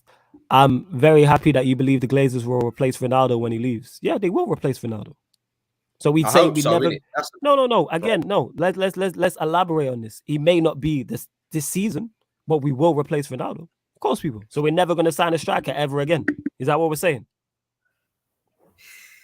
So we're never going to sign a striker ever again. Is that what we're saying? I don't know who's saying that, but I'm saying when we've looked at recent times, like No. That's the question I'm asking is: are we never going to sign a striker ever again in the history of this football club? So Ronaldo's the last striker we gonna see, yeah, come through the door. See what I'm saying? When people, this is what I'm saying, man. People, this is feelings in that. Will we sign Ronaldo? Will we replace him if he leaves this summer? Potentially not. I could see that happening. But what I'm saying is, eventually we will get there. oh please, man, it needs to happen, man. It needs to. So yeah, again, but one done just wants Ronaldo up front when he's 60. That's all that is. Allow it. That's what that is. 100%. Big up to Eddie as well. Yo, we hit 40 likes. Big up you lot as well. See, Man, we'll David still have says Ronaldo at 60 though, but not as a starter. Like, certain man would though. All not as jokes our aside, starting striker. Like, he I'm could be in the saying it- backroom staff. I'm saying it sarcastically, but people would. Section No, of our I fan legit base would. Not as a starter though. Like, No. Man would have him as a I'll starter. take Ronaldo at 40. I can't lie. Like, Man as just would a take sub. him. Like, No. Backup. People would have him at 40 playing, fam. Playing. Starting It is what week it in, is. week out. No, No, not Nah, he's you, not- because you're nah. sensible, fam. I'm saying certain section of this fan base would. Because he scores goals. You could Nah, that's finish just being sixth. silly. Nah, that's just like. Well, proper that's silly. what some of our fan base do, fam. Look at the conversation man's having. This is what I I'm mean, I talking- might this is come genuine. across that way, but Mhm. I'm not that. Like, I'm not. No, gonna you're sit not that. there So and say that. I know I He's know you in it. So I know you're not. But what I'm saying is there is people who genuinely feel that way.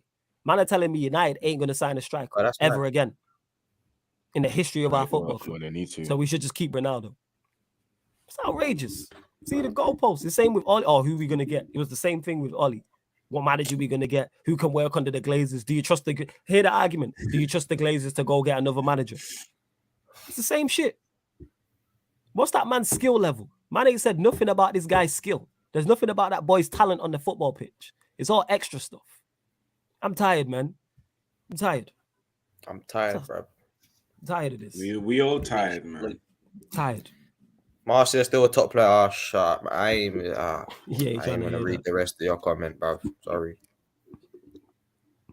Shout out my little bro watching as well. You mentioned, what did he say? Big today? up, little bro. I don't even know where he's in the comment, but he said, do you think Bailly and Delo deserve a future?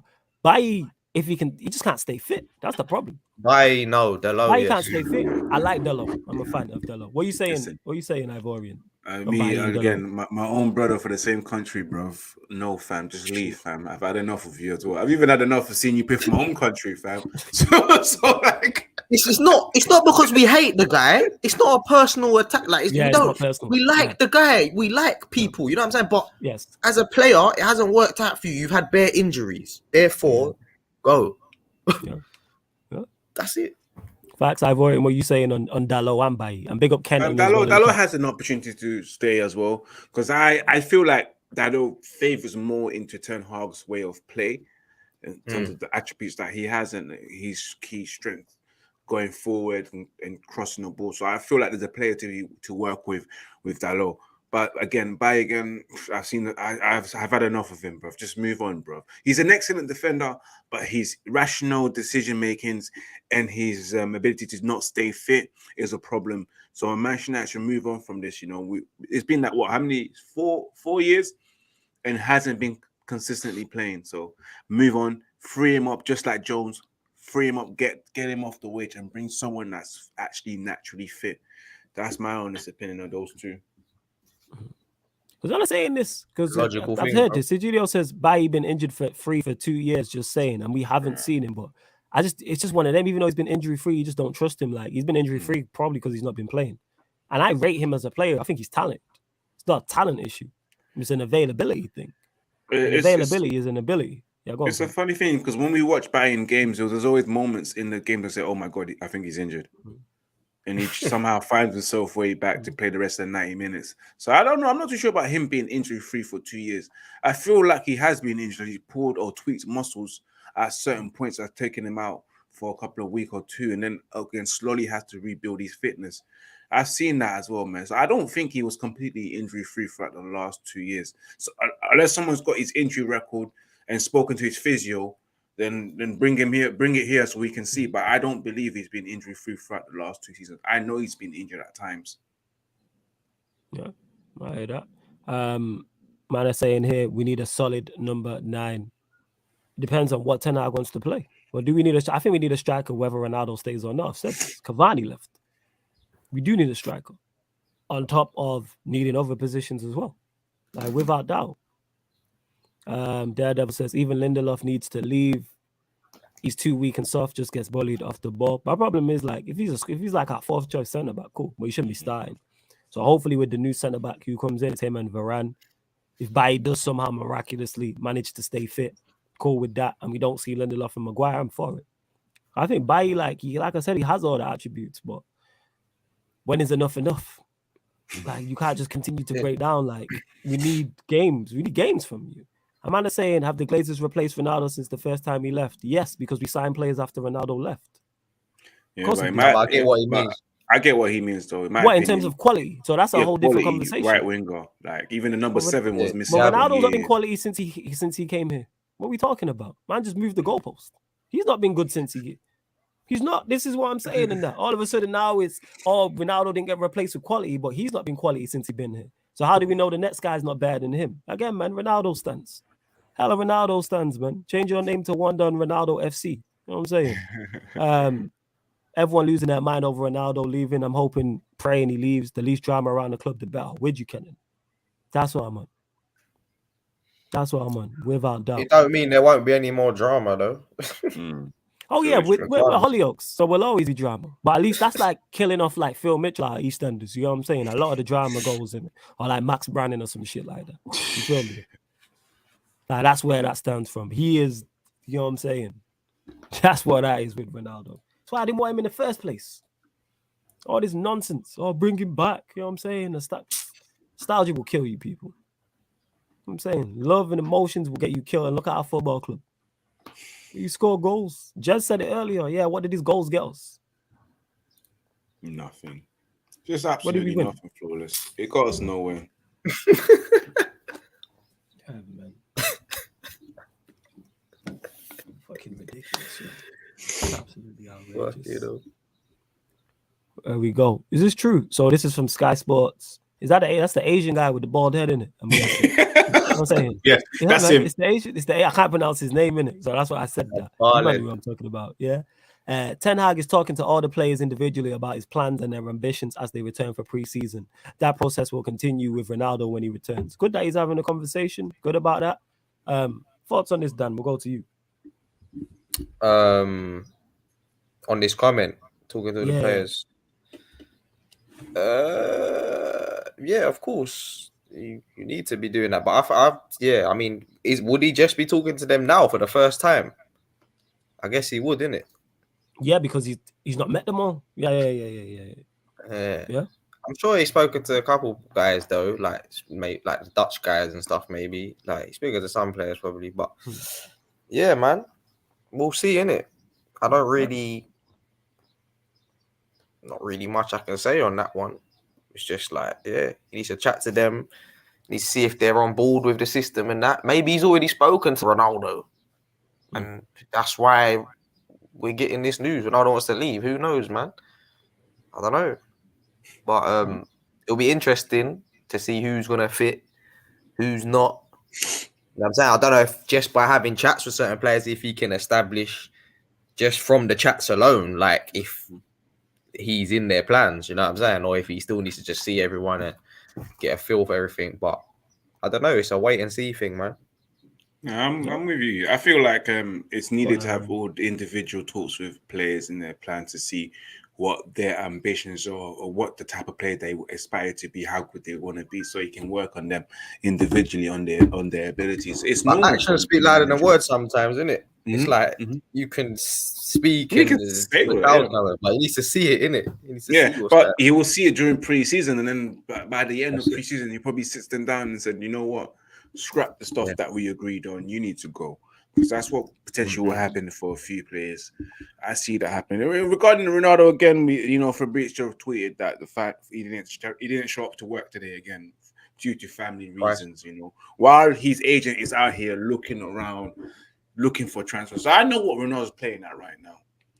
We know what he's playing around. He's gonna stay at home until his agent him out finds. and that. Yeah, but back to that situation. Big up to Dermin. I think his name is Darwin or Dermin Schiff. Yeah, I can't pronounce his name. That's why I left that. That's why I said the Asian guy with a bald head, fam. You know what I'm saying? That's why I said that. But yeah, this makes sense. You know what I'm saying? And of course, it's good to know that he's sitting down and talking with all the players about his plans, like obviously short term, long term, and then individually for them, and probably where he sees them fitting in his system and how he's going to use them, etc.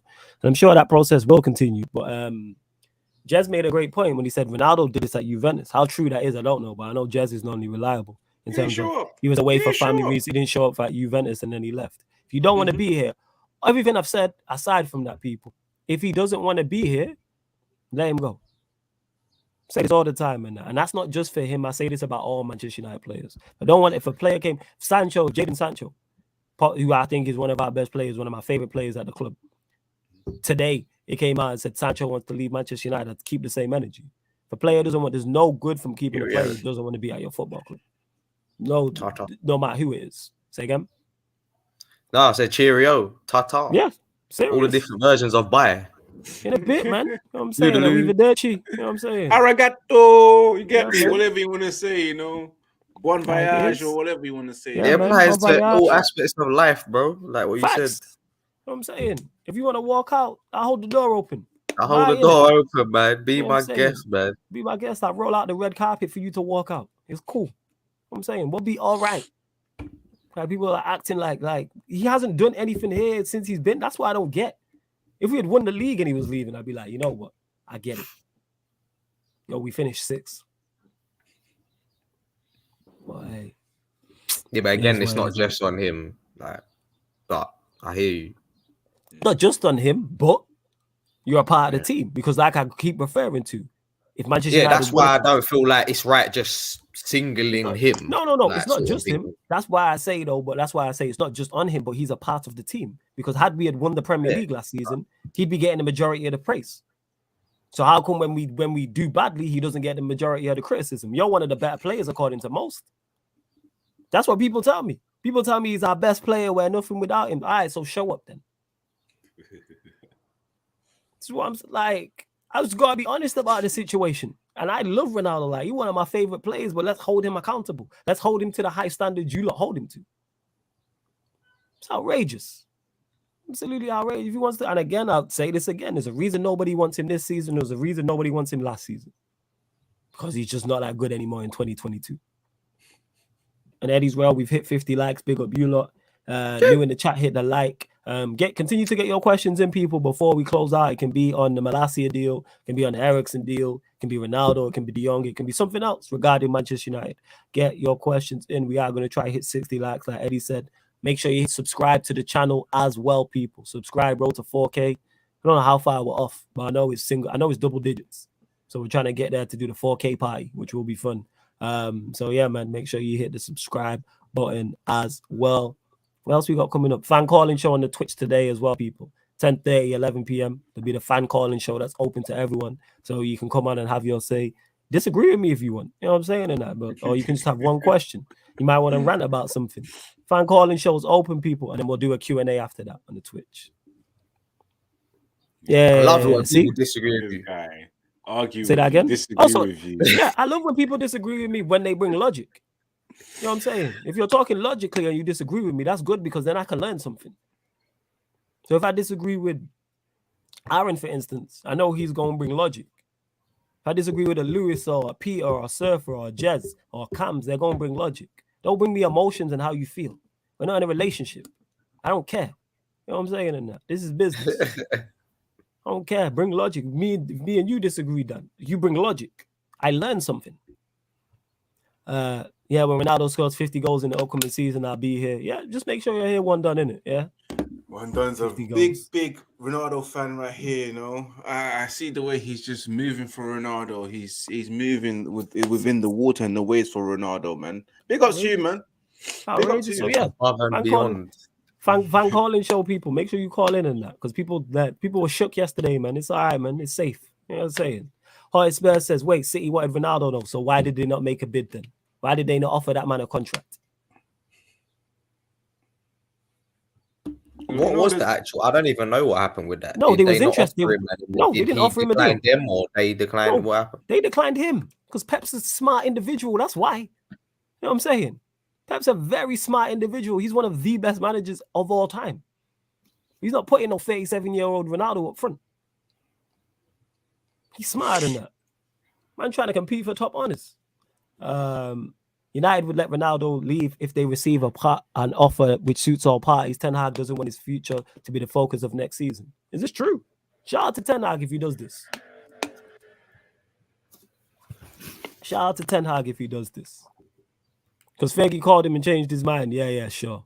Yeah, no, even All that, man. I just see Ronaldo seeing the way Ten Hag trains, the way he wants to play football, and probably told himself that I'm not down for this anymore, man. I'll be honest with you, it won't work, man. I don't see Ten Hag enjoying having Ronaldo, because again, he has to change the way he plays his football to accommodate Ronaldo.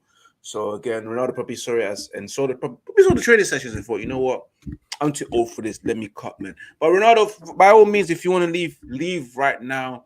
You know, all of this shenanigans, not turning up to work. You know, do it in the right manner, like so the fans can actually have the right amount of respect for you. And I understand a lot of fans, especially one done at MUFC. If Ronaldo was to do something to him, he wouldn't give a shit. He will still support Ronaldo, so he's still backing him regardless. But if Ronaldo took your last meal and you had no money, Ron Dunn will still support him. I can clearly tell. It doesn't matter.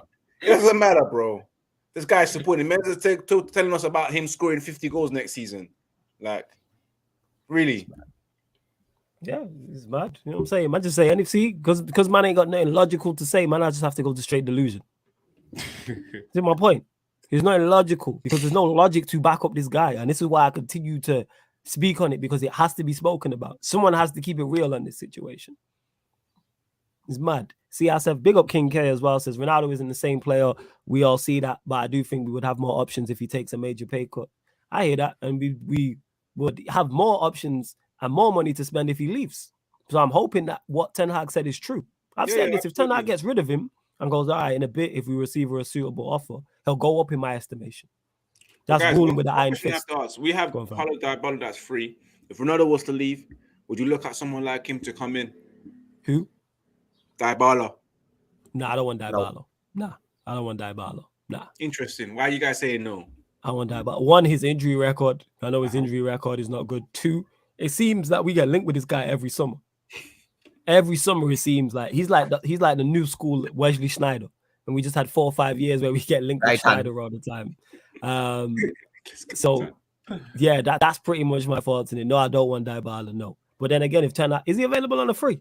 He's available on a free. Yeah. He's left Juventus. He's so then again, if Ten Hag was to get him, I trust the manager in it. Like everyone told me under Ollie, you lot do the same now. Back the manager. What are you saying, Dan? Back the manager. Would he fit Ten Hag's system? No. Mm-hmm. It's the big question. That's the question. Because if we're saying that Eriksen and that can, is Dybala really that guy as well to fit his system? I don't know.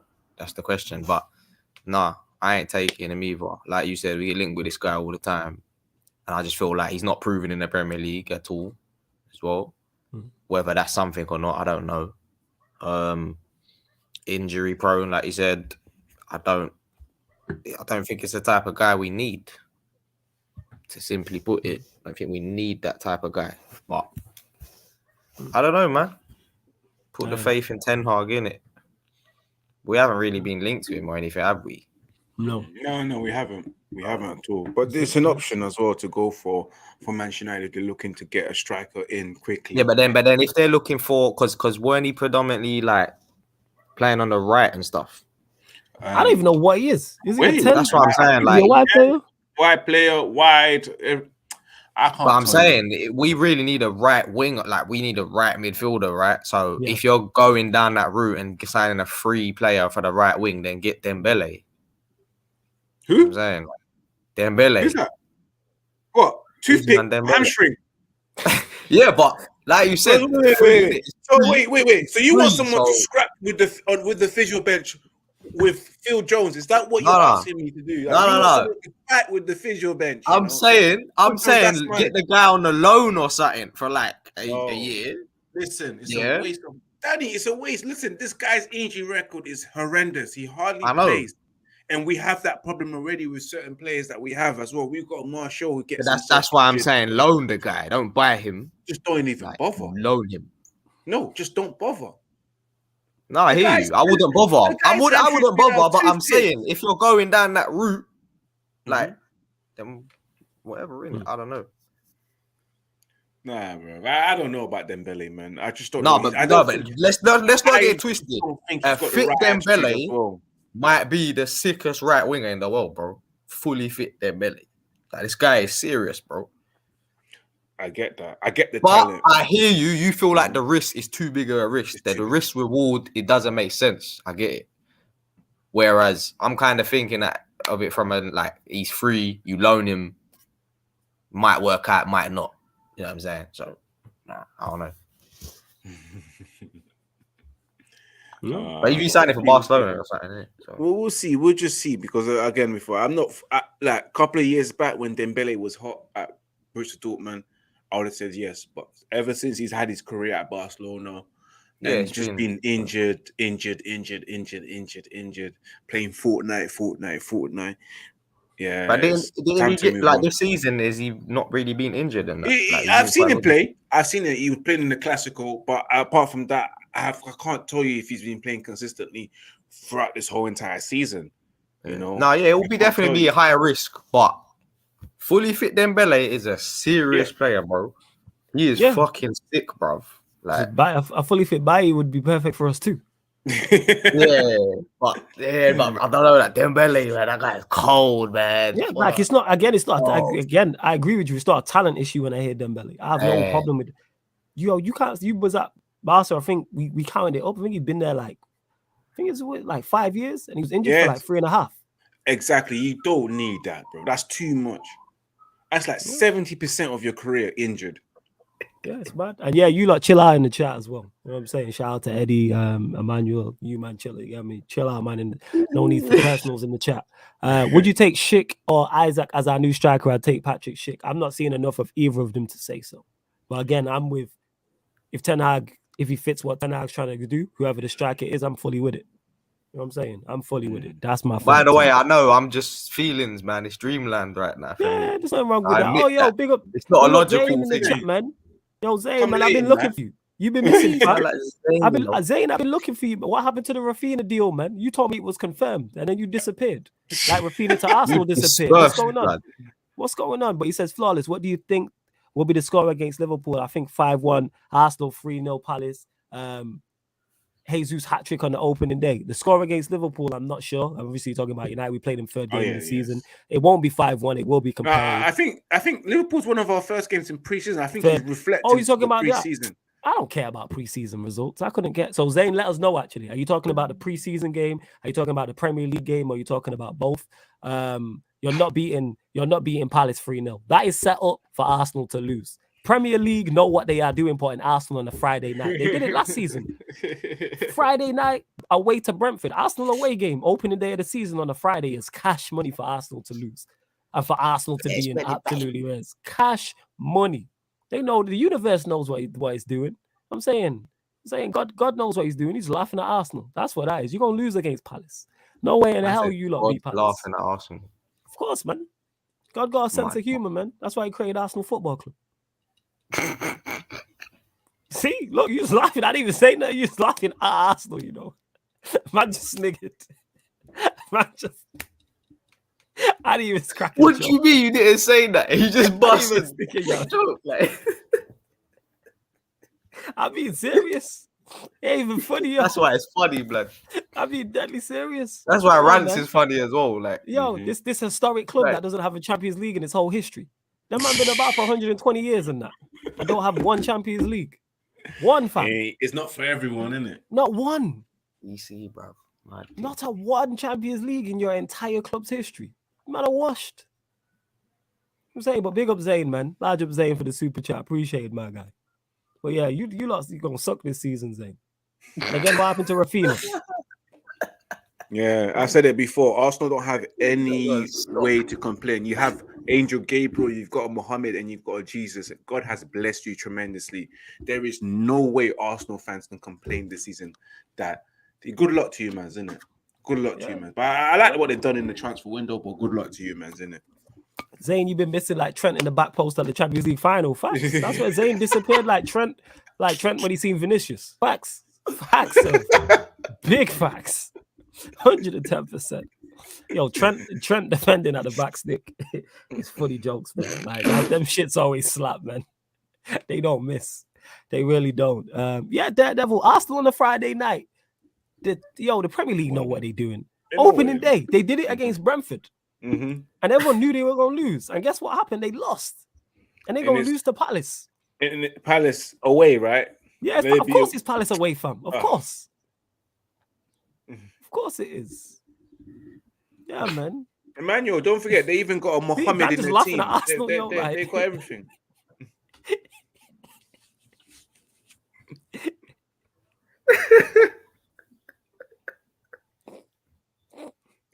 Look at him. He's come back saying. Large up Zayn, man, with another super chat. Oh, with shit, Ronaldo, Zayn's with 20 a goals. clap back. Yeah, one done. Yeah, one done. Never. It's never anything personal, man. It's all football, man. It's never anything personal. It's all football. With Ronaldo's 20 goals, plus you are finishing mid-table. Saka, Martinelli, Jesus, Odegaard, Smith Rowe, eat your defense better than Rashford and Martial. I think you meant to say without Ronaldo's 20 goals. With or without Ronaldo, we'll be fine. With or without Ronaldo, we'll be better than you. With or without Ronaldo, we'll still finish above you. You know what I'm saying? Let's get that out of the way. Secondly, Saka, who you tried to replace with Rafinha, he's that good. Martinelli, okay, if Rafinha was going to come in, Martinelli was going to be holding bench. Jesus is a striker who you signed who's better out wide. Odegaard, who I think he got 4 assists the whole season. You know what I'm saying? This generational number 10. It was him or Smith Rowe. And then, yeah, that's it. Like, that's what it is. Don't get mistaken. Martial starts for you, lot, people. Don't get it mistaken, Zayn. Martial starts for Arsenal. He's still 110% starts for Arsenal. Rashford makes your bench. He improves your team. Martial starts for you, lot. And that's a Martial who's out of form. You know what I'm saying? He still starts for you, lot. Come on, man. Man, they got no shit. You got Nketiah, and like I said, Jesus. And number 9 so good that City played him out wide. Yeah, I know. And not even wide, like second choice, third choice. Second choice. He was third choice wide player. He was a third choice wide player. So he's that good at 9. That man is the third choice winger in that. Hey, Zayn, good luck, man. You gonna need it, fam. No, they make me laugh. How they overgassed the guys like Jesus, you know. They're going on like it's the second coming, like raw, like relax, G. You need to relax. The thing is, I actually rate him. I think it is good business. It's a good squad addition. Well, he's not your 9. Where are your goals coming from? You got Nketiah up top, who went alone to the championship and was holding bench. You know what I'm saying, in the championship. And then you got Jesus, who was holding bench, and then when he played not as a 9. And Saka, who you just tried to replace. You know what I'm saying? I said Martial wasn't getting over Balogun. You got jokes, Zayn. You got jokes. Come on, Zayn. You can't be saying that. Balogun, another striker who I think went alone to the championship and wasn't playing. You know, you good with them. I'm saying they've been speaking about Balogun for a long time ago, but I ain't really seen him, bro. Honestly speaking, I ain't seen him. Balogun, you know. Crazy. Balogun. It's all mad. Continue to get your questions in, people, in that. Big up Sasha as well. Says man walked tall with the super chat.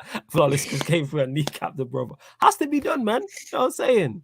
Has to kneecap the brother. That's what it is. Can't be out here walking tall and you're an Arsenal fan. What are you walking tall about? Can't stand walk past with your head down. Walk past with your head down. Go win a European Cup or something. You know what I'm saying? That's what I say about that. Oh my God. Yo, you lot get your questions in. Big up Zane though. Large up the chat. Don't forget, if you want to join the membership as well, the link is underneath in the description as well for the membership.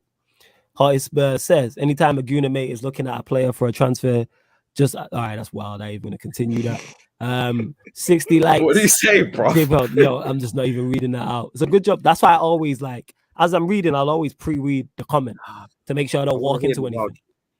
Yeah, because the chat be wilding at times, innit? I fucks with the chat. Yeah, you're right with this though. Arsenal ain't got the ball for Friday nights at Selhurst Park. Facts. They're gonna lose, man. I'm gonna do a watch along and it's gonna be beautiful. It's gonna be beautiful. I can't wait. Yo, big up my guy as well, man. Mad Dog TV, salute flawless. I see you, my bro. Keep grinding. Big up, man. I need to get you one, man. I definitely need to get you one. Shout me, man. Liverpool fan, but Mad Dog TV, go check it out, people. Gone are the days when City used to go for unwanted Arsenal players. Yeah, man, it's flipped around. Emmanuel says, Nketiah is Arsenal's Pereira. He scored a hat trick in the first half of their preseason game. He's going to hold bench and end up missing when he actually plays. I don't get the Nketiah thing at all. I don't get why they off. Nobody wanted him. I don't get it as well. I don't see how great he is, man. This is a player that was hitting bench for majority of the 3/4 of the season, and then towards the end, they start playing him, and then he gets a couple of goals, and they renew his contract. You see stuff like that just shows you why Arsenal can't progress. You got players that need to be getting rid of, and you're out here rewarding someone that needs to be gone, a new contract because you can't get anyone else. It's Zayn, I feel for you, bro. You're gonna be in that Zayn, same I don't feel for you, Zayn. Hold that. You know what I'm saying? No, I feel for him because he's out here giving he's out here giving money, so I need to feel for him, bro. I appreciate that. You know what I'm saying? Because he's supported in that. You know what I'm saying? I appreciate that. You feel me in that? Like I said, Zayn's better with spending his money than Arsenal are. They need to hit him up. They need to hit him up. You know what I'm saying? He knows where to invest. You know what I'm saying? And that, like, he's smart with his piece. I'm saying 150 bags for Nketiah is not smart business. You know what I'm saying? Having Xhaka as your captain is not smart business. We move in that. But like you said, Nketiah did disappear. You know who else disappeared? Trent at the back stick in the Champions League final. Oh no, you're still on this Trent thing. Yo, we do that. Yo, in the Q&A. The Q&A's been going on for 2.5 hours. And we just be dropping Trent, you know what I'm saying, at the back stick jokes. It's hilarious. And Ryan be crying all the time. Shout out to little bro Ryan every single time, though. Zane says, again, big up for the super chat, says, flawless, you lost Ronaldo's goals. We have bought better and you finished far below us. So how are you going to finish higher than us this season? No logic, you are worse off. Zane trying to hit me with logic, you know. We was just talking about Balogun being better than Martial. We haven't lost Ronaldo's goals yet, number one. If we do lose him, they're no loss because, like you just said, we had his goals and still finished far behind you. Have you bought better? Have Arsenal bought better? Who have you lot bought that's any good? Jesus, I think, is good business. Fabio Vieira, we don't know anything about. Have they signed anybody else? Nah, not really. I'm asking, like, legit, all bullshit aside, like, chat, let me know, Zayn, who have they signed? Man said they're better off. Who have you signed apart from Jesus, who's never scored more? You're talking about goals. He's never scored more than 14 goals in a league season. And he was at the team that created the most chances and the best team in the country. So we will finish higher than you. Also, you know why? Because we have a better manager now. And we have a better manager than you lot. That's why. Our manager is miles better than yours. Your manager's doing up rookie seasons and that. This is what his third season is for. He's a toddler in this thing. Your manager's never touched Europe. He's a toddler. He is. He's 4 years in. Man just learning how to walk and, you know what I'm saying, and ABCs and that and cross the road by himself. You know what I'm saying? I'll tell a kid in this thing. He's a youth. This is 4th season. Yeah, because this is 4th season because they finished 8th back-to-back and then 5th. So this is his 4th or his 3rd and a half. Yo, you want mute, Dan? Say that again. No, sorry. I was just saying he's a little man, isn't it? Man, he's a little man in this thing. Like, Ten Hag's been semi-finals of Champions Leagues and, you know what I'm saying, quarterfinals and not, has done shit of note. 1 league titles. What's that saying? Here we go. Andres Pereira. Yeah, read it out from. So Andres Pereira to Fulham. Here we go. By Fabrizio Romano. Full agreement in place on player side. 3 years deal with option for further season. Manchester United received 10 million plus 3 million. Deal already agreed between clubs last week. Now it's all set to be done. Here we go. It is so. Get some extra money. You know, we just basically broke even with the Malacia deal by selling what's his name? Pereira. I forgot his name, blood. Yeah, of course. He hasn't been around for a long time, bro. Yeah, that's good So, news, man. man. Yeah, all right. Talks on Zayla. I'll get to your next super chat as well in a sec. But yeah, go on. Thoughts on the Pereira thing. We'll go to you, Ivorian. Thoughts on it. So is it a what deal? Is it a loan deal? Or is it permanent? Oh, don't say it's a loan. No, I'm asking. Oh, I think Ivorian's froze. It's froze posing. He's thinking very hard about it. That's a cold pose in that. Think of Ivorian and that. We'll find out in it. Ivorian will No, be I'm back. saying, People, hopefully it's not a loan, bro, because like let me find that. we don't want another loan and to come back. No. Like we don't need you back. We don't need you back here. You know what I'm get saying? away. Get out of here, man.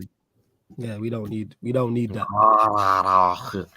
Zane's logic is dumb as well because we bought way better than Arsenal this season. Oh yeah, this was it.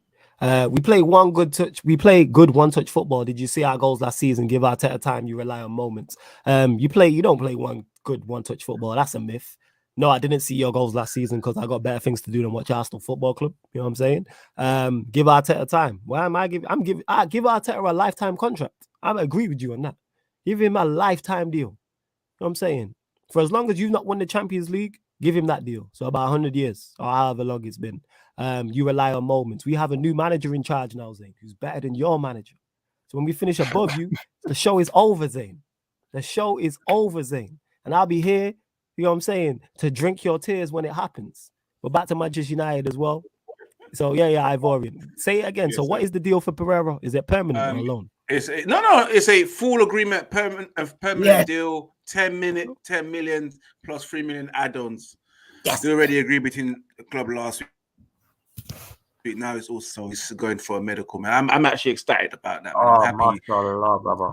Let him move on, man. Give your thoughts on it, you get money in the back, man. I was gonna ask as well, like, what's your thoughts on the situation? But let me just get my thoughts because right now, Andrew Pereira has been a player that's been missing for last 2-3 seasons. Always called him preseason Perlo. We've always had hope for him as well, especially when he was in the academy, doing up free kicks and impressing in the under 18s and also in the under 23s.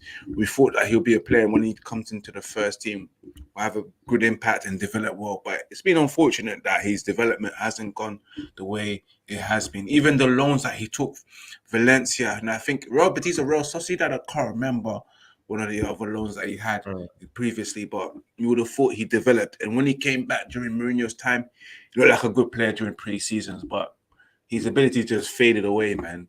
So it is what it is, man. I'm just glad that we can get rid of him because there's a lot of players that need to be get rid of, Danny. And it starts off here as well. Get rid of these French players that's not needed.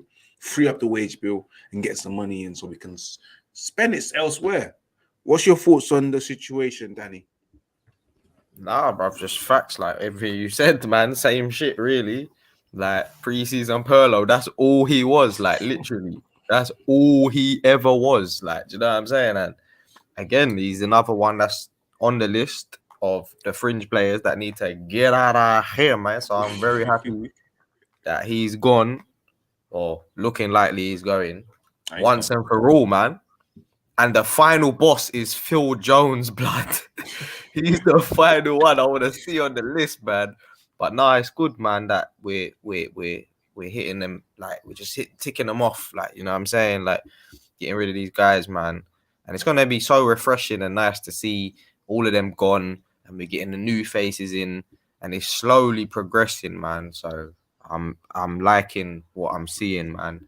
And that is some of the best news I've heard. Like, even bearing in mind we've just signed Malacia and that was good news and that, but don't get it twisted, Pereira leaving is equally as good of news, man.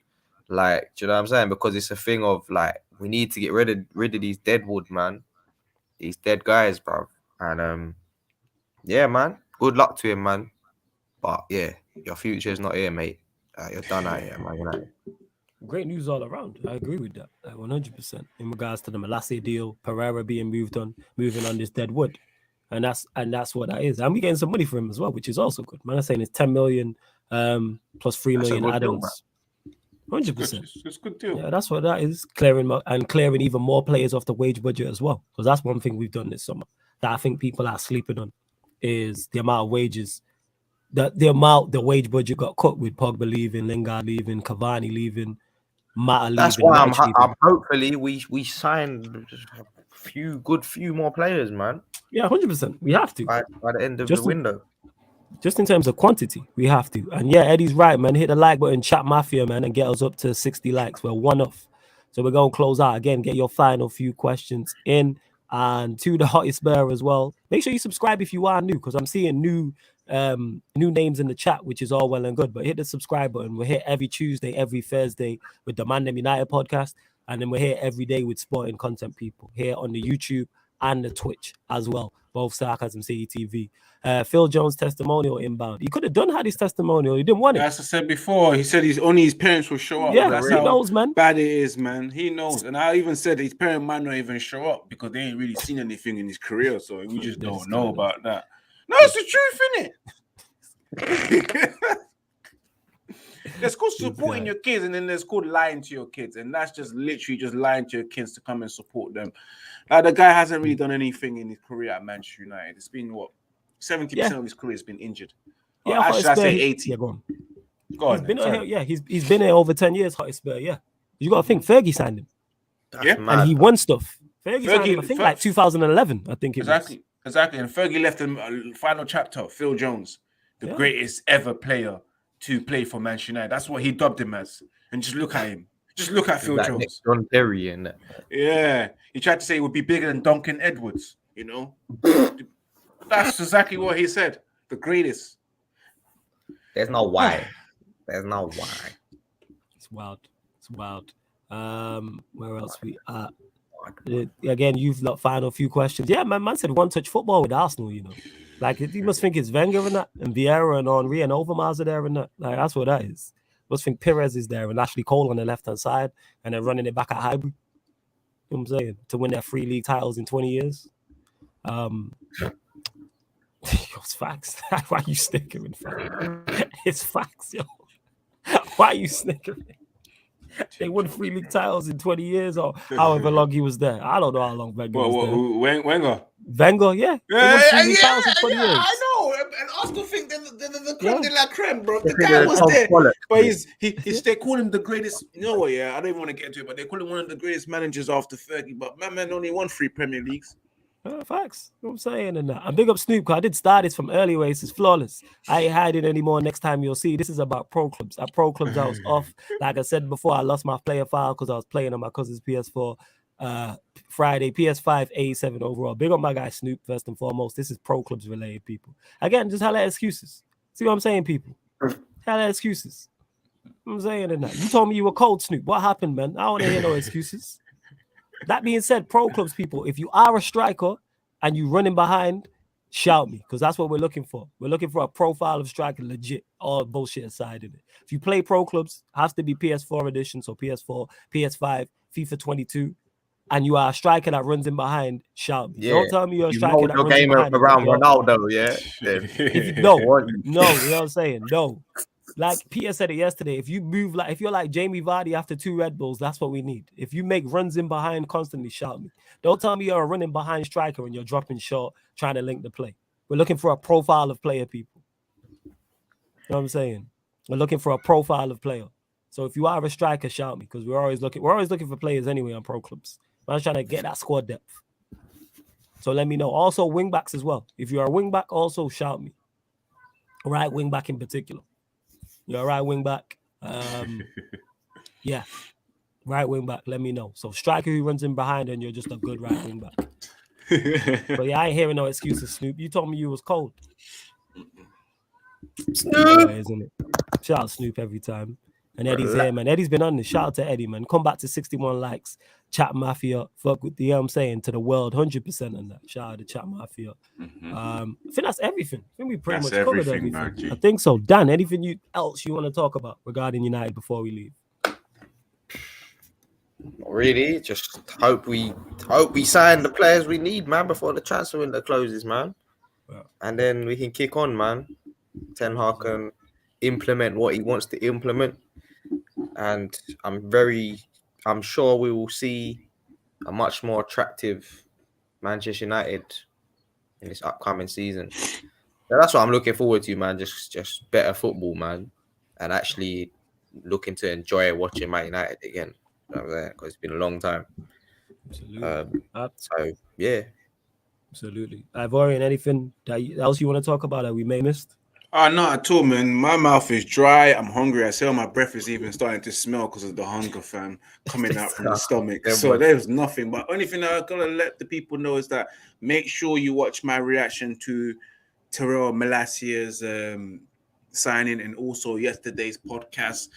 I'm back again with the podcast, back again doing some more work on the channel. So yeah, tune into that and subscribe as always.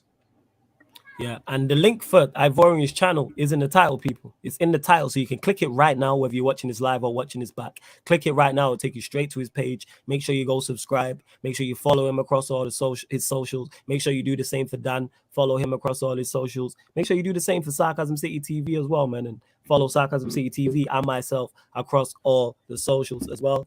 And Dominic, yes, I think, Dominic, you're right with this. All we need is CR7 to move to Chelsea so it can be a headache for them. I'm with this, and I'm reading, and I just checked it, and it said it may well suit all parties if Ronaldo wants to leave. And it's saying, yeah, Ten Hag doesn't want Ronaldo's future to be the focus of next season, which I like. I love that. Hopefully that is true.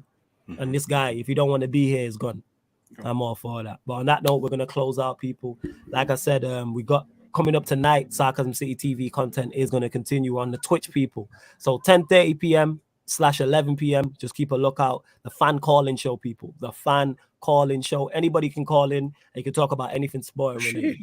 Just two rules, people. You have to have your camera on, face facing forward. And that's not because we care what you look like, because we don't. We couldn't care less what you look like. We let Ryan's stupid face on here. We do not care what you look like, people. It's simply for safety protocols. We seen what happened to Saeed, Matisse, happened to Toad. What happened to We're not trying to Saeed, have bro? that.